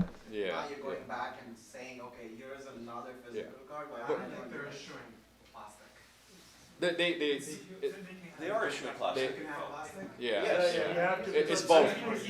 It's both. Like when people use plastic cards with their phones. Or you have more cash back if you use that. And It's very usually few the hardest merchants number on it, by have the way. Apple Pay set up, they don't have it. So if you go to a small guy, you have to get the physical card, they don't have that set up. Got it. 90% don't. The POS system doesn't. Only Whole support. Foods has it, you know? Now, the only thing interesting about it is there's no penalties for late fees, which is unique. Well, And the card Yeah. itself has no number on it. Yeah. Which if you use your credit card with the chip card in it, you don't really look at the number anyway. so it's kind of clever. So slightly better terms, right? Yeah, absolutely. That's Right. one of the most unique And parts you look at a about it. cash position, they got about 100 billion in cash that maybe they could get better yields than Yeah. than the way they're rolling treasuries or whatever. Yeah, but what does it tell you about a very large company that has been going through, a decade of insane growth, when their cash position, they want to invest in the financial markets instead of investing it into their own business? They can't find opportunity. They have no more opportunity. There's no Be- more growth. Exactly, because over here we're looking for like, okay, you can do a trade, make a couple $1,000s. That's not what they're looking for. They're looking for huge market opportunities, huge TAMs. Okay, how many people in the room took one? How many people signed up for the card? Not me. Anyone? That pretty much tells you the appeal, right? I mean, Apple comes up with new pods for the ear. It's sold out in an hour. I mean, Well, not the card. anymore. It's Not actually, anymore. What's that? They've lost their magic touch. Not anymore. The launch of the iPhone XS last year, last December, November, whatever it was, XR, shows that they've lost their magic touch. They're not selling their stuff. They have to do fire sales to get rid of inventory. Absolutely.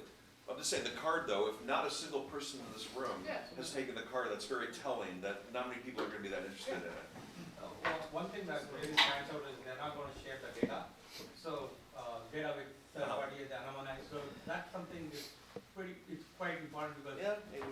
you buy your shoes and you go to Facebook, you see a soft ad. Right, You don't want that to happen. Yeah. I just want to make a comment. Like running this club, we got engineers from like Intel, AMD, Apple. You guys taught me a lot too. Just want to say thanks to that. I don't know what they're going to do with it, but some of my analysis. It's funny that the larger the cash position corporations develop, the more likely they become a finance company. Just my observation. More importantly is the data. More importantly is the data. The data of the people that they will get through these financial transactions. Yeah, we That's the, You think it's the data? That's the new currency. Yeah, no, I'm with you there. We talk about databases, MongoDB and all that, value is in right? the data, not just in the financial transactions. Yeah. Well, okay, so looking at it from a financial perspective, right? They're hurting for cash. I mean, they're hurting for business opportunity.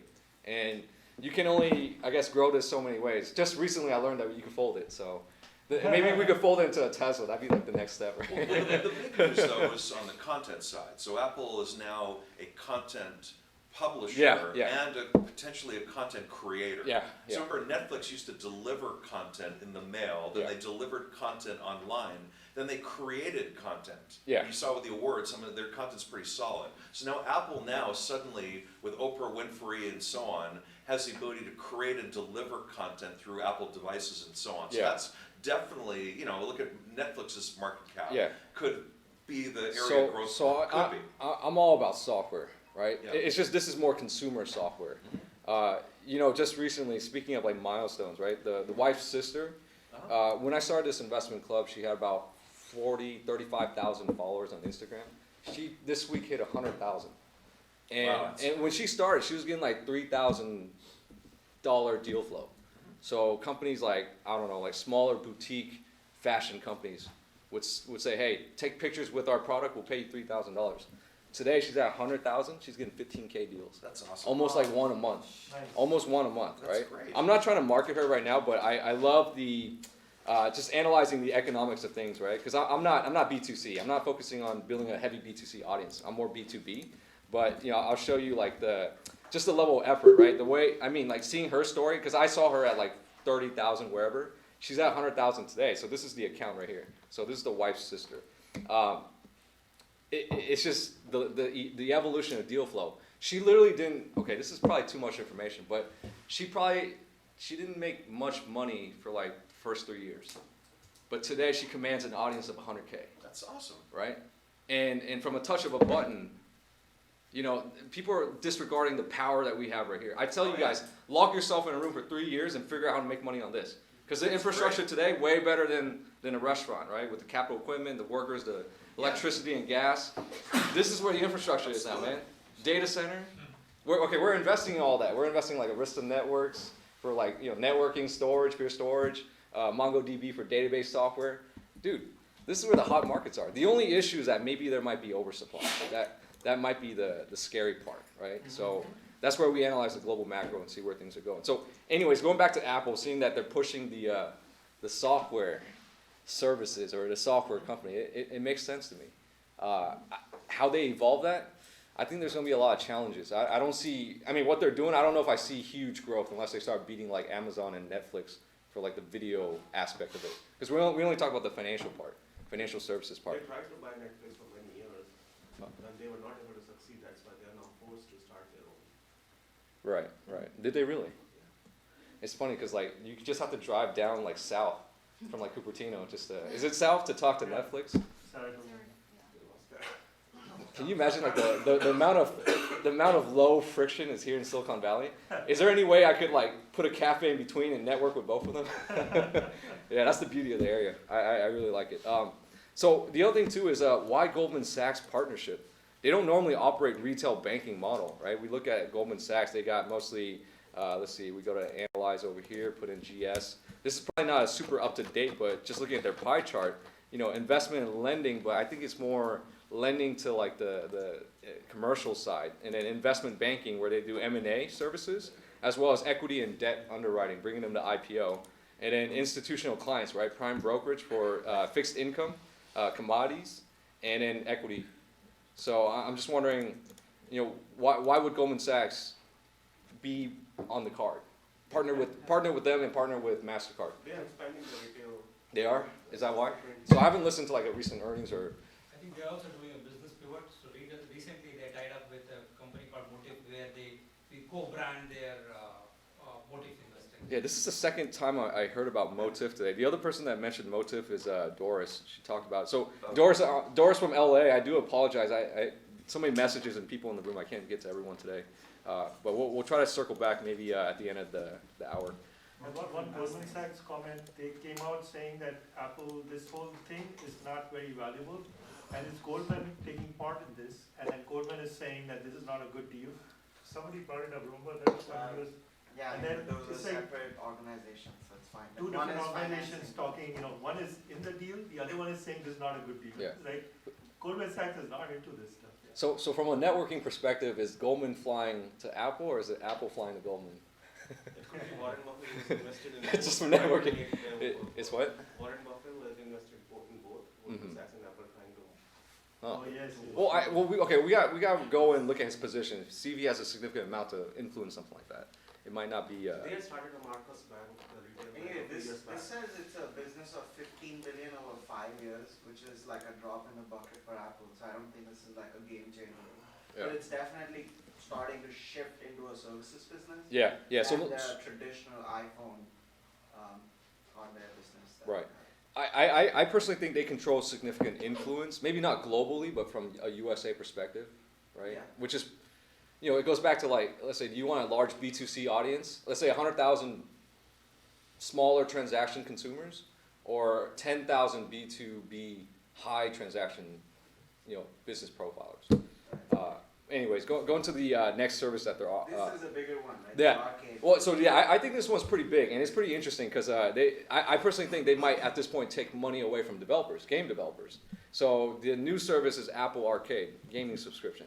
It's funny if we probably do have someone from Apple in here. I just realized that because we do get Apple engineers in here. Yeah. I mean, so I do apologize if you guys are, I mean, like hearing us like discuss about Apple outside of work. Anyways. So gaming subscription does make sense to me, as I think their hardware platforms and app store are well adopted by consumers. At least when I look around, you know, day to day, let's say you take the BART or whatever, you see people playing games, and it's on the iPhones, through the app store. So, but the question now is like, well, they're going to make it a subscription model. I don't know the exacts, right? But if you make it a subscription model, that's going to hurt the developer's pocket. So they're not really. To me, are you pushing new markets? Right? Like 0 to 1, or are you just taking money away from markets that are already out there? And I feel like maybe they're taking away from game developers. Actually, you can think about it this way. many games are free, depending on ad revenues, right? Yeah. So if instead of that, they're guaranteed a small pie from the Apple subscription, it might have the developers. It might be. So every time somebody use Apple subscription to play a game, Yeah. and the developer gets some money, it gets some money on that, Yeah. right? Yeah. Because it's a guaranteed stream without having to wait True. on True. advertising. So that way it'll help the small guys to get up. Yeah. So that's exactly, if you search up an article, right, they talk about that. It sounds great to consumers, end users, but we're not too sure about like the back end developers quite yet. So let's talk about it. So from a game developer perspective, it's uncertain. Apple is clearly hurting for performance with the slowdown in iPhone sales. The services shift tells me Apple is looking for money elsewhere, and it seems like to be squeezed from game developers. Essentially, this takes money away from boutique to larger game developers that exist in the App Store and channels it to Apple. At least that's how I see it from a money perspective. Tell me if you think I'm wrong on that. For developers, so this is a post online I'm just reading out. For developers I spoke to, their sense of cautious optimism around Apple Arcade and gaming subscription services in general. But with so many questions around the service, there are a lot of potential pitfalls as well. One of the concerns for developers is that subscriptions could eliminate a large percentage of paid game sales, though there isn't much historical precedence to determine whether this will happen. So just some online stuff. But Google came up with a free gaming thing, right? Recently. Yeah, but I mean, anything with software is all about the network adoption or how many users. Yeah, I don't know the numbers on that one. Like if you're watching YouTube video and the pop-up for video game comes up, Yeah. you just need to click and Man, they dominate some crazy search engines, huh? Like Google search and YouTube search. Yeah, exactly. Yeah. I think that's a way more viable. You're watching a YouTube video and just you want to play that game, just Yeah. play it on a computer. If I'm a new game developer, Yeah. I would rather go to Apple. Couple of reasons. I get an instantaneous pool of people who could try my games. I don't True, have to true. depend on advertisement. Yeah, you're thinking about the or infrastructure. You're building on top of the Yeah, infrastructure. Correct. Yeah. Right? So as a startup, I'm better off with an Apple subscription model. But how about a long time game developer? That's That's bad. That's bad for them. Yeah. Bad for them. So it depends on They which have angle you look guaranteed at. revenue today, Yeah. which is going to go away. Or You know- which could go away. Can we verify this with like a gaming company, like EA maybe? No. Like whoa. Well, I mean like one that because they acquire. I know they acquire like mobile application game developers and stuff like that companies. But what's a peer example in the market? Coming in now for this. Like you gotta wait until like Tencent and all these other NetEase and all these companies start coming into Just the platform. so just out of personal geekiness, out of curiosity, I just want to see how they reacted on like a Monday, right? EA, ATVI. Did they react to the news? Because that's really how I find knowledge, really. Bad right now, so that's the Yeah. So guys, like I find knowledge through like a little move in the markets because it tells me like, okay, what are the participants that day? They hear this news, how do they react? So sometimes a large candle move on high volume indicates something. The next service is Apple News Plus, newspaper plus magazine subscription, $9.99. I don't quite understand this yet. I don't think they're shooting to make a lot of money on it because you got to think about how many users to really make like billions of dollars on this, right? So I think it's more of from a digital influence perspective. They're trying to flex their influence or sustain their influence. Collecting data, right? Yeah. Because the pricing model doesn't make sense to me, at least the pricing economics. $9.99 for reading newspaper. Well, if you But Salesforce acquired a company recently. Right, it depends on what magazines and newspapers you're going to have in there, right? Yeah. You're going to have Wall Street and New York Times.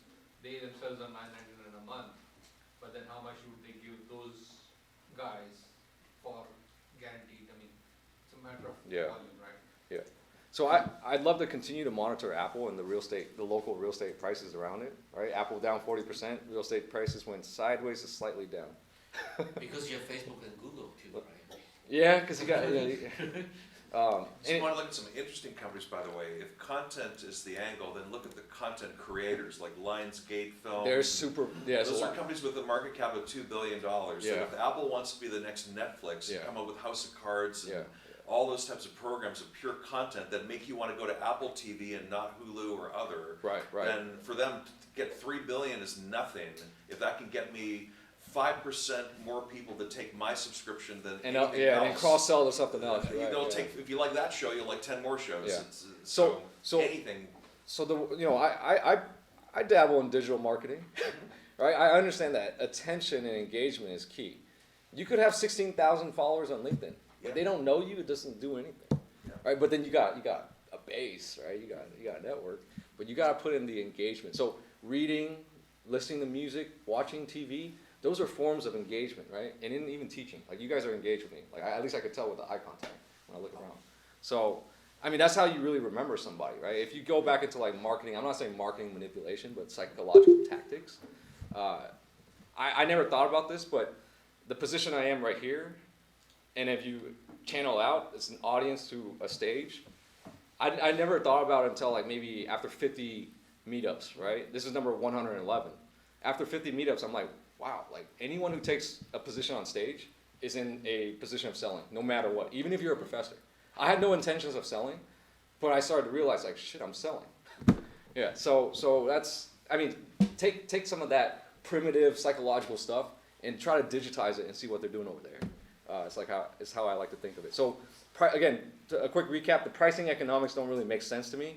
The data, extraction makes sense to me. The attention and influence part makes sense to me. There are so many companies now offering, right? You have Netflix, you have Hulu, you have Amazon Prime Time now. Disney wants to get it, Apple wants to get it, everyone wants to, get into some sort of a subscription model too. Absolutely. Well, I mean, it's, I think as a consumer, I see like 6 different options, and I like one of one and one of another. Yeah. By the time I finish adding up all of them, I look at my Comcast bill and say, well, that's just as good. Yeah, I would love to have some statistical data on an average individual's time and what type of digital content it's consuming their time, right? Because I mean, I have subscriptions. I'm not going to allocate all my attention to it. Just an input. There's an app called Screen Time and Apple that does. They're competing for time, man. It's crazy. So there was a NPR program just on this topic, I think on Friday. Okay. Very interesting. So what they're saying is that everybody's coming up with subscription models for sure. Yeah. But everybody won't buy it. So there's going to be some people who will drop off. So then probably you'll see a demarcation between content providers and suppliers. Yeah.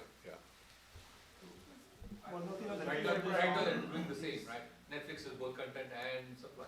Wall Street likes recurring revenue models, right? So anything They that do. makes you more predictable in the future. You buy frickin' Mitchum on Amazon, you can subscribe to Mitchum delivery to your house, right? It's gotten crazy, and you can subscribe to anything. So I mean, anything that monetizes AMC's movie tickets, buying a subscription for $25 a month, and if I have zero churn, my revenue keeps going up and up and up, and people love that. So get used to recurring everything. With every product you've ever bought is going to have this meter running going forward.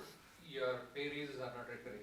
What's that? The money you're getting into your pocket is steady. Right. Yeah. So guys, for those of you who are like, why are we going so deep into Apple? Again, it's the practice. It's the beauty of the practice and the art of it, right? The more situations you see, when you start looking at other businesses, you're going to see the same patterns over and over. Yeah. Same thing, right? This is a business model shift. What GE's done, what BlackBerry's done. We're going to talk about BlackBerry. But the last service that they're offering is Apple TV Plus, video entertainment subscription. No price details yet, but it's a highly competitive landscape with Netflix, Disney, Amazon in space. Though Apple, I think, has the cash position and influence to justify entry into this market. That's sort of my take on it. This means more choices for consumers like us to spend our time to pick and enable influencers as well. It also enables influencers to further promote their positions. So, and this will be a bigger cash cow because they own the piece of hardware as well. They own the piece of They hardware. control the entire ecosystem. Oh, of man. hardware to software. I'm so happy you're here, SK. So SK, so this is Sachin. He worked at Intel, now at AMD. He's been one of my longest members here, since number 20 or something. I don't know. Yeah. So as compared to Netflix and Disney, which are still dependent on some piece of hardware to stream. Right. Amazon and Apple own the hardware as well. It's almost like so same pattern. Whole Foods 365. Safeway. What's the Safeway brand called? Safeway Necessities. Costco and Curtain, right? Yeah. Right. Or Amazon Basics, right? Basics batteries. That's their brand. Yeah. But it's really like leveraging your infrastructure that you own. Yep. Right. But they don't see. I don't There think. are so many less expensive options, right? Like Amazon Fire or Google Chromecast or something like that. That's why they have Yeah. to go and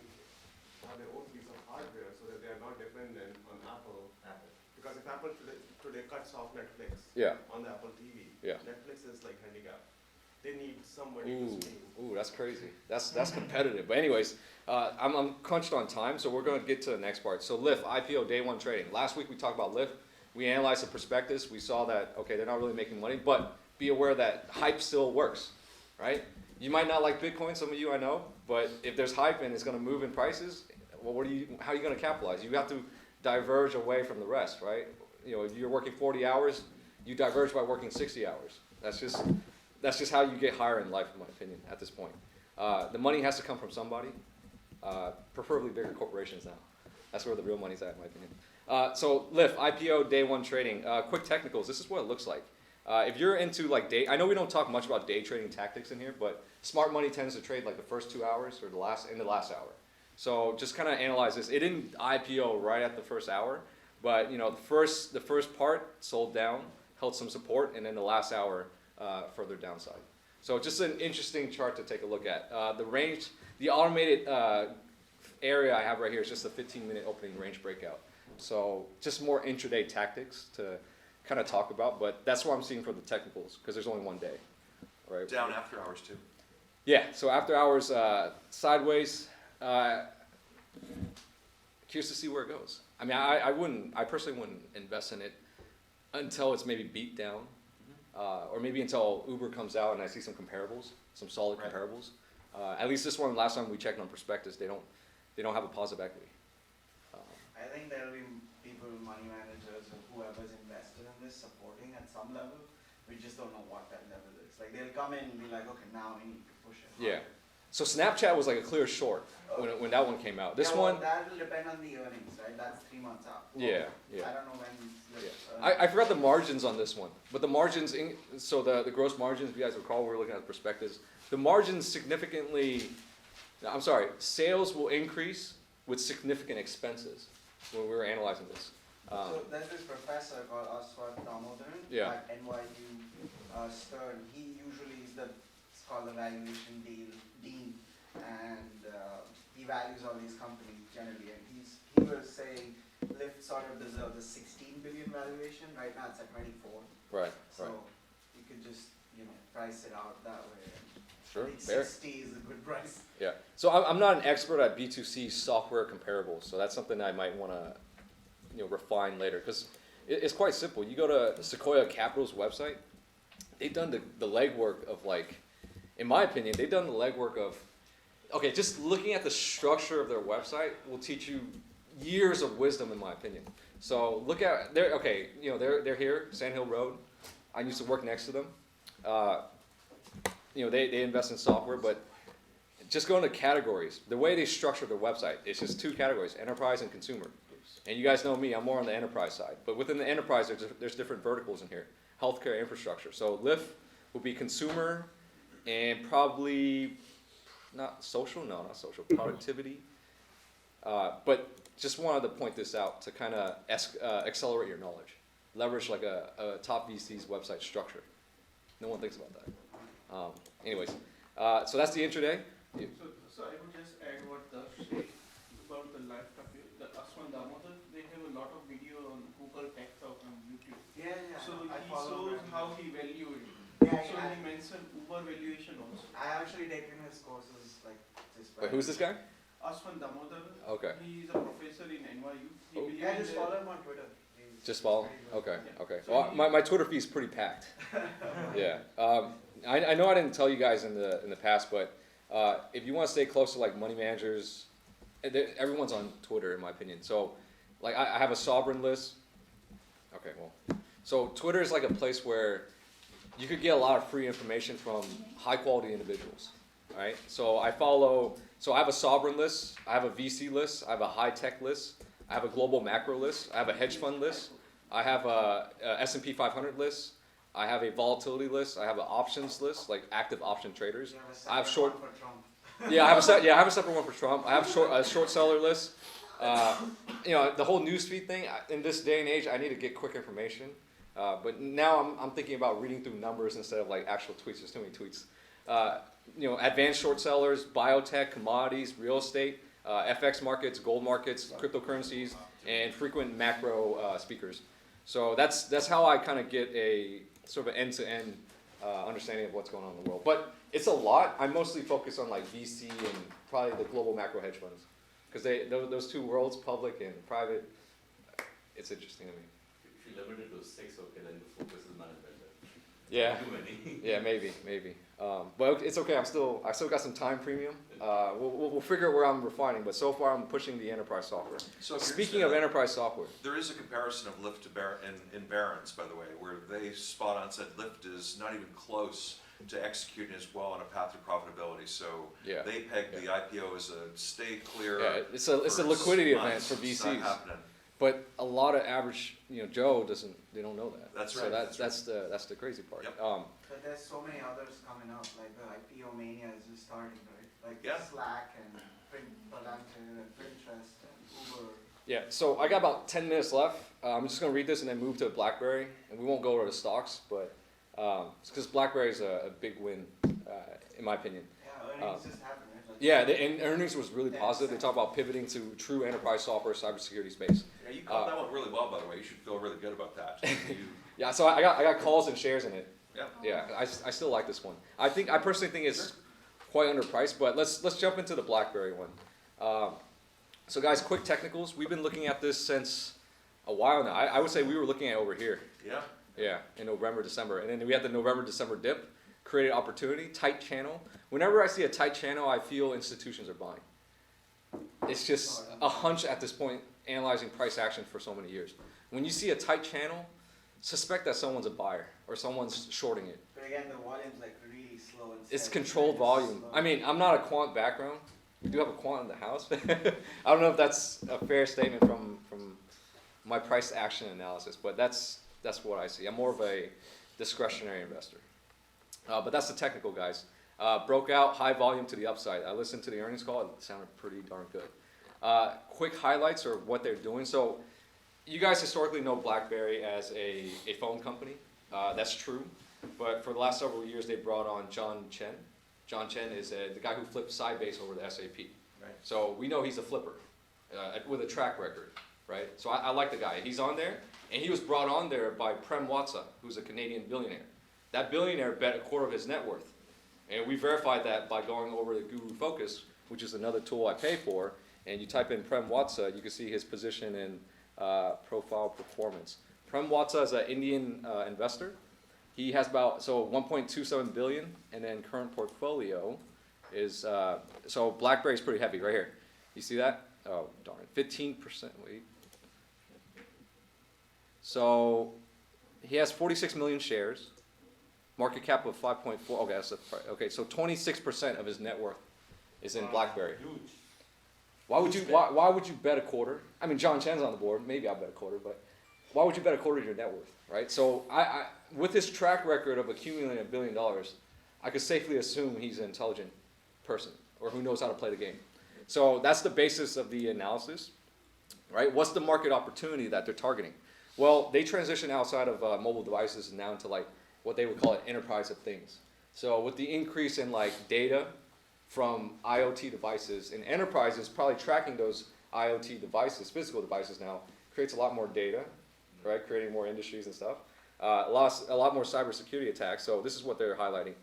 Growth in things. 2021, 46 billion versus 6.4 billion right now. Digital transformation, 3 to 11 trillion in value created by EOT, enterprise of things. They really call it Internet of Things. They separate. And the way I kind of understood the logic is IoT is B2C, EOT is B2B data. That's kind of how I separate in my head. Because, yeah, it makes sense. They're going to start tracking, maybe industrial data points or autonomous vehicle data points, but I see it happening. And so growth in attacks would increase because there's more data out there. I have a lot of data. I pay for a lot of data. So in the wrong hands, it could probably create some bad stuff, but I don't do that stuff. So that's the market opportunity they're playing. So very valuable comments from John Chen. I won't go over the financials because I got about 5 minutes left. But some of the comments that I really liked when I listened to a flipper, right, an enterprise flipper. So BlackBerry used to be, I'll repeat some metrics. They used to be 80-20, 80% hardware. Now they're 80% software and 20% hardware. So in their enterprise software, which is even better. their gross margins, if you look on FinViz, it says 76%. This past earnings call, they're at 80% for the year. That's impressive. That's the power of software, right? Now, some things that he said, he taught me about the industry. Let's see, where should I read? So this is just a comment that John Chen made on the pivot away from into an enterprise level software company in the cybersecurity space. And he also revealed some investment opportunities for me as well. He said in this comment right here, I'm gonna tell you guys first. There's 3 generations of cybersecurity out there right now. 1, 2, and 3. Generation 1 is focused on like signature-based cybersecurity or whatever. Generation 2 is focused on machine learning and AI. And then Generation 3 is focused on IoT. So he said BlackBerry is a Gen 2. Gen 2, Gen 3. And there aren't that many players in Gen 2, Gen 3. So one of the investors on the call asked him, well, could you give us some insights as to who are in Gen 2, Gen 3? So Gen 1 would be Symantec and McAfee or whatever. Gen 2 is Silence, which BlackBerry acquired, right? So they privately took a company public, if you think about it. So if you want exposure, you got to buy those securities. Not a recommendation, okay? It's just my investment thesis and process. What was I saying? So that's so the three Gen 2, he says the 3 C's. All right, I'll read it to you guys. So one category, Gen 1 is signature base. Then the second generation was turned more towards AI machine learning and much more lightweight. And the players, there are 3 C's. Carbon Black, publicly traded. That's another one I'd probably put on my watch list, Carbon Black. CrowdStrike here in Sunnyvale, Santa Clara. Dude, if that company, appreciates in value, they start getting great market share in a new marketplace, I gotta go network with those guys because they're gonna appreciate in value. Their human capital, their expertise in the marketplace. If they come in here and they say, oh, dude, I work at CrowdStrike. Teach us about the industry, man.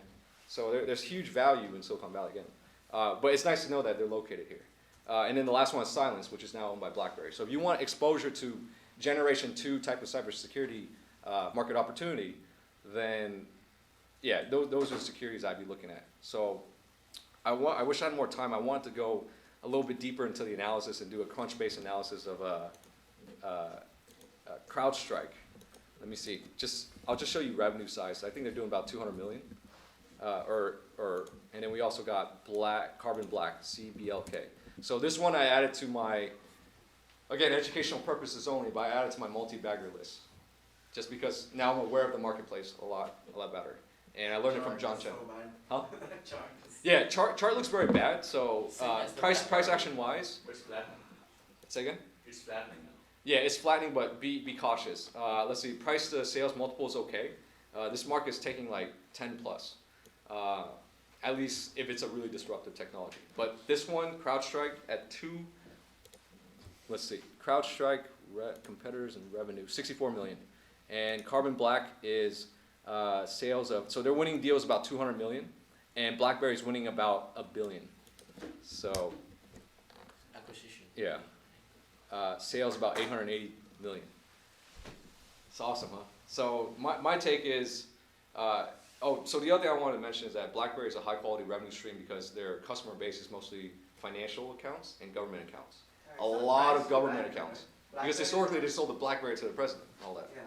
So BlackBerry is just 5x sales, so it's not that bad right now. Like if you see the market cap, it's just 5 billion, right? Yeah, 5 billion with a price of sales of 5, right? And we know this market right now is trading about 10 plus. Yeah. So if this thing could double, yeah, this thing could be 20, but again, I'm not trying to make you guys cruel or anything. This is all for educational purposes only. It's still not easy. Gotta start nibbling in now. Yeah. I might add more now at this point, but the only thing that I feel could take down these companies. You're still holding on it? No, I sold at 10.24. It's at 10.09, so it went down 20 cents. And PHW, all these companies are going up, yeah, and then they're ripe for 4% pullback. Mm-hmm. So you want to see another entry, or you want to see it more because it goes parabolic. You don't want to stay in long. Yeah. So my only fear right now, guys, really is the global macro situation. So. Because I've seen these software stocks pull back super hard. I'm a software analyst. Crystal ball, man. Oh, Bernard's a fuzzy crystal ball. I have a fuzzy crystal ball versus no crystal ball. Right? It's so nonsense though, like one day. I mean, most people have no crystal balls, man, come on. It's just nonsense, like one day the stock market's up 250 and everything's all rosy, and the next day Germany's going to hell and it's down 250, then the next day it's up 250. No one knows. It's you couldn't even tell what's going to happen this week. You go anywhere. I agree. If you guys want powerful knowledge, I highly suggest a 45-minute earnings call, Q4 2019 BlackBerry. Cool. I learned a lot from John Chen himself. So we are at the top of the hour, and I want to respect some people, do some meetings or whatever, or chit chat. There's a lot of people in the room. So going back to the was it the mission? No, the mission and vision statement of this this little investment club. Because some days I get kind of like, I don't know what to talk about, but to refresh myself, I guess at this point I need to create like a purpose for why I'm doing all this. So really just to improve on the investment. Share it with like-minded people who want to travel in the same direction, right? It makes no sense to kind of withhold knowledge, Yeah.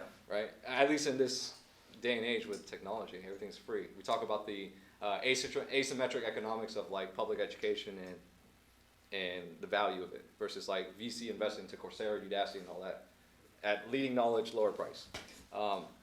So with that being said, could I take a picture with you guys? Sure. You should get a round of applause for your guests, by the way. Say again? Thank our Yeah. guests. Thanks again, Alex. So for like 100 sessions now, my family is like, they don't really know what I do every Sunday. Oh, they do know. Okay, they know it's an investment club, but I never really took a picture or anything. Well, I did maybe like at the Milpitas Library, but they don't really know like how big it is. So is it okay if I ask you guys for a picture? Sure, of course. All right, let's do it. So I don't know how to do this. If should we do like a pano or just like a selfie with the out there with the light? No, I think that's too natural cheesy. setting is better than just huddling in a. You just go in the corner, yeah, that's it. Can I just do a selfie with you guys? Yeah. There you go. I don't know if I get everyone. Yeah. Let's go like right here. Yeah, exactly. Oh man, I don't know if I can get everyone. If everyone could move to that side of the room, if it's okay. All right. So sorry. And then we'll end it with this, okay? Thanks so much, guys. Oh man, I don't. Yeah, I like that. It's good. Is everyone in? Yeah. Oh, okay, except for one person. That's okay. No worries. Okay, wait. This is awkward. Yes. Okay, just my eyes. 1, 2, 3. Excellent. Okay, guys, thanks so much. Appreciate it. That's all we got today. So now your family will know whom you hang out with. Yes, I got friends. Let me show you. Yes. Share the what? Oh yeah, we'll do. I'll share it. Hey, thank you, man. Sorry, man. Hey, no worries. No worries. No, you're good, man. You're good. Did you guys do the LinkedIn? Oh no, I don't do the LinkedIn thing here. I do the party, the mixer. Yeah. Well, not professional or anything, but I'm a little bit more cautious. And then say download Fundamental Meetups. I like it. I try to. You guys want to see it? Try to see if I can. Returns, not Bitcoin or whatever you touch. Say something about I sold, but I might be. That's the picture right there. because every time it goes Okay. up so much, you always. What's your name? Okay, Andy. Andy? Nice to meet you. Yeah, very interesting discussion. You guys do this every Sunday here? Yeah, every Sunday. Every Sunday for the past 2 years and a quarter. Wow, congratulations. Yeah, real quick. I'm gonna disconnect. Well, I'm gonna turn this off real quick because I got like Let me say thanks to the people online because it gets kind of hard with. Thank you, kid. Hey, no, Robert, thank you, man. Thank you. Hey, no, thanks for bringing your son as well, man. Oh yeah. What's your name? Sanish. Hey, man. Nice to meet you. Doing all this stuff, blockchain and this and that. Let's get them with the right contacts, man. And they're gonna come by eventually.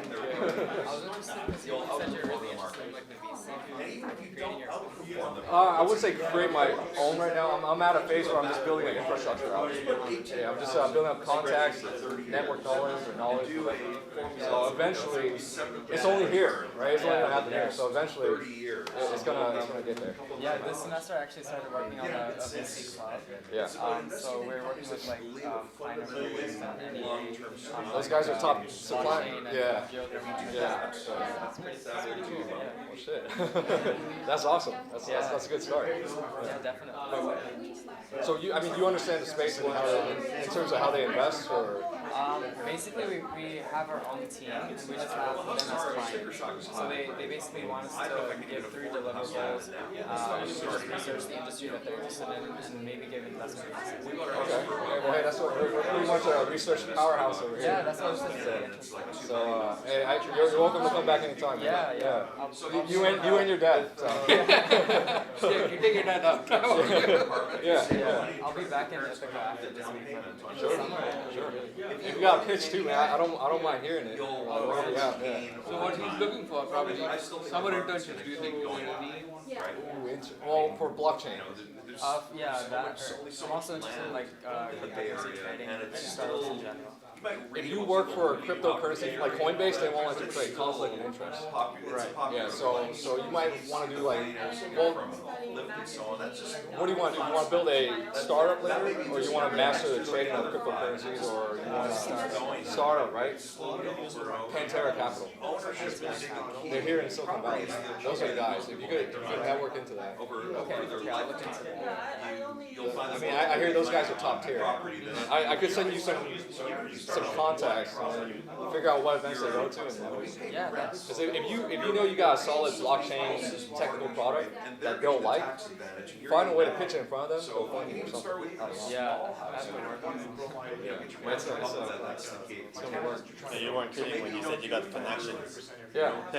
Oh, LinkedIn? Yeah, you know people and you know companies. My LinkedIn's pretty big as well. Yeah, I'm trying to grow that. So the story is, LinkedIn got acquired for $26 billion. One of Microsoft's biggest acquisition ever. So my theory is that, like how money inflates or asset prices inflate in value, so do social networks. So I'm building up my social network. It's at 600 billion right now. As it inflates, in theory, it should inflate my position on LinkedIn as well. So what space are you looking to get into? Which space? Yeah, I'm focusing more on enterprise software. So later on, let's say if I this is a 10-year plan. If I build out the enterprise contacts, it'd be like C-level executives in IT, marketing, operations, HR, whatever. Then I'll see what they need and then start funding the enterprise software, like software companies, or find ways to directly invest, like through micro venture capital. Okay. Yeah. So what's the difference between like your idea and maybe a established like VC?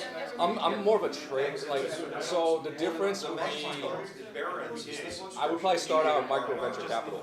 So there's micro venture capital, traditional venture capital, and then corporate venture capital. And the easiest way to tell you guys probably draw it out right here. So if I were to draw it out, it'll look something like this. So let's see, quick chart. So let's say this chart right here is private markets and focus on venture capital.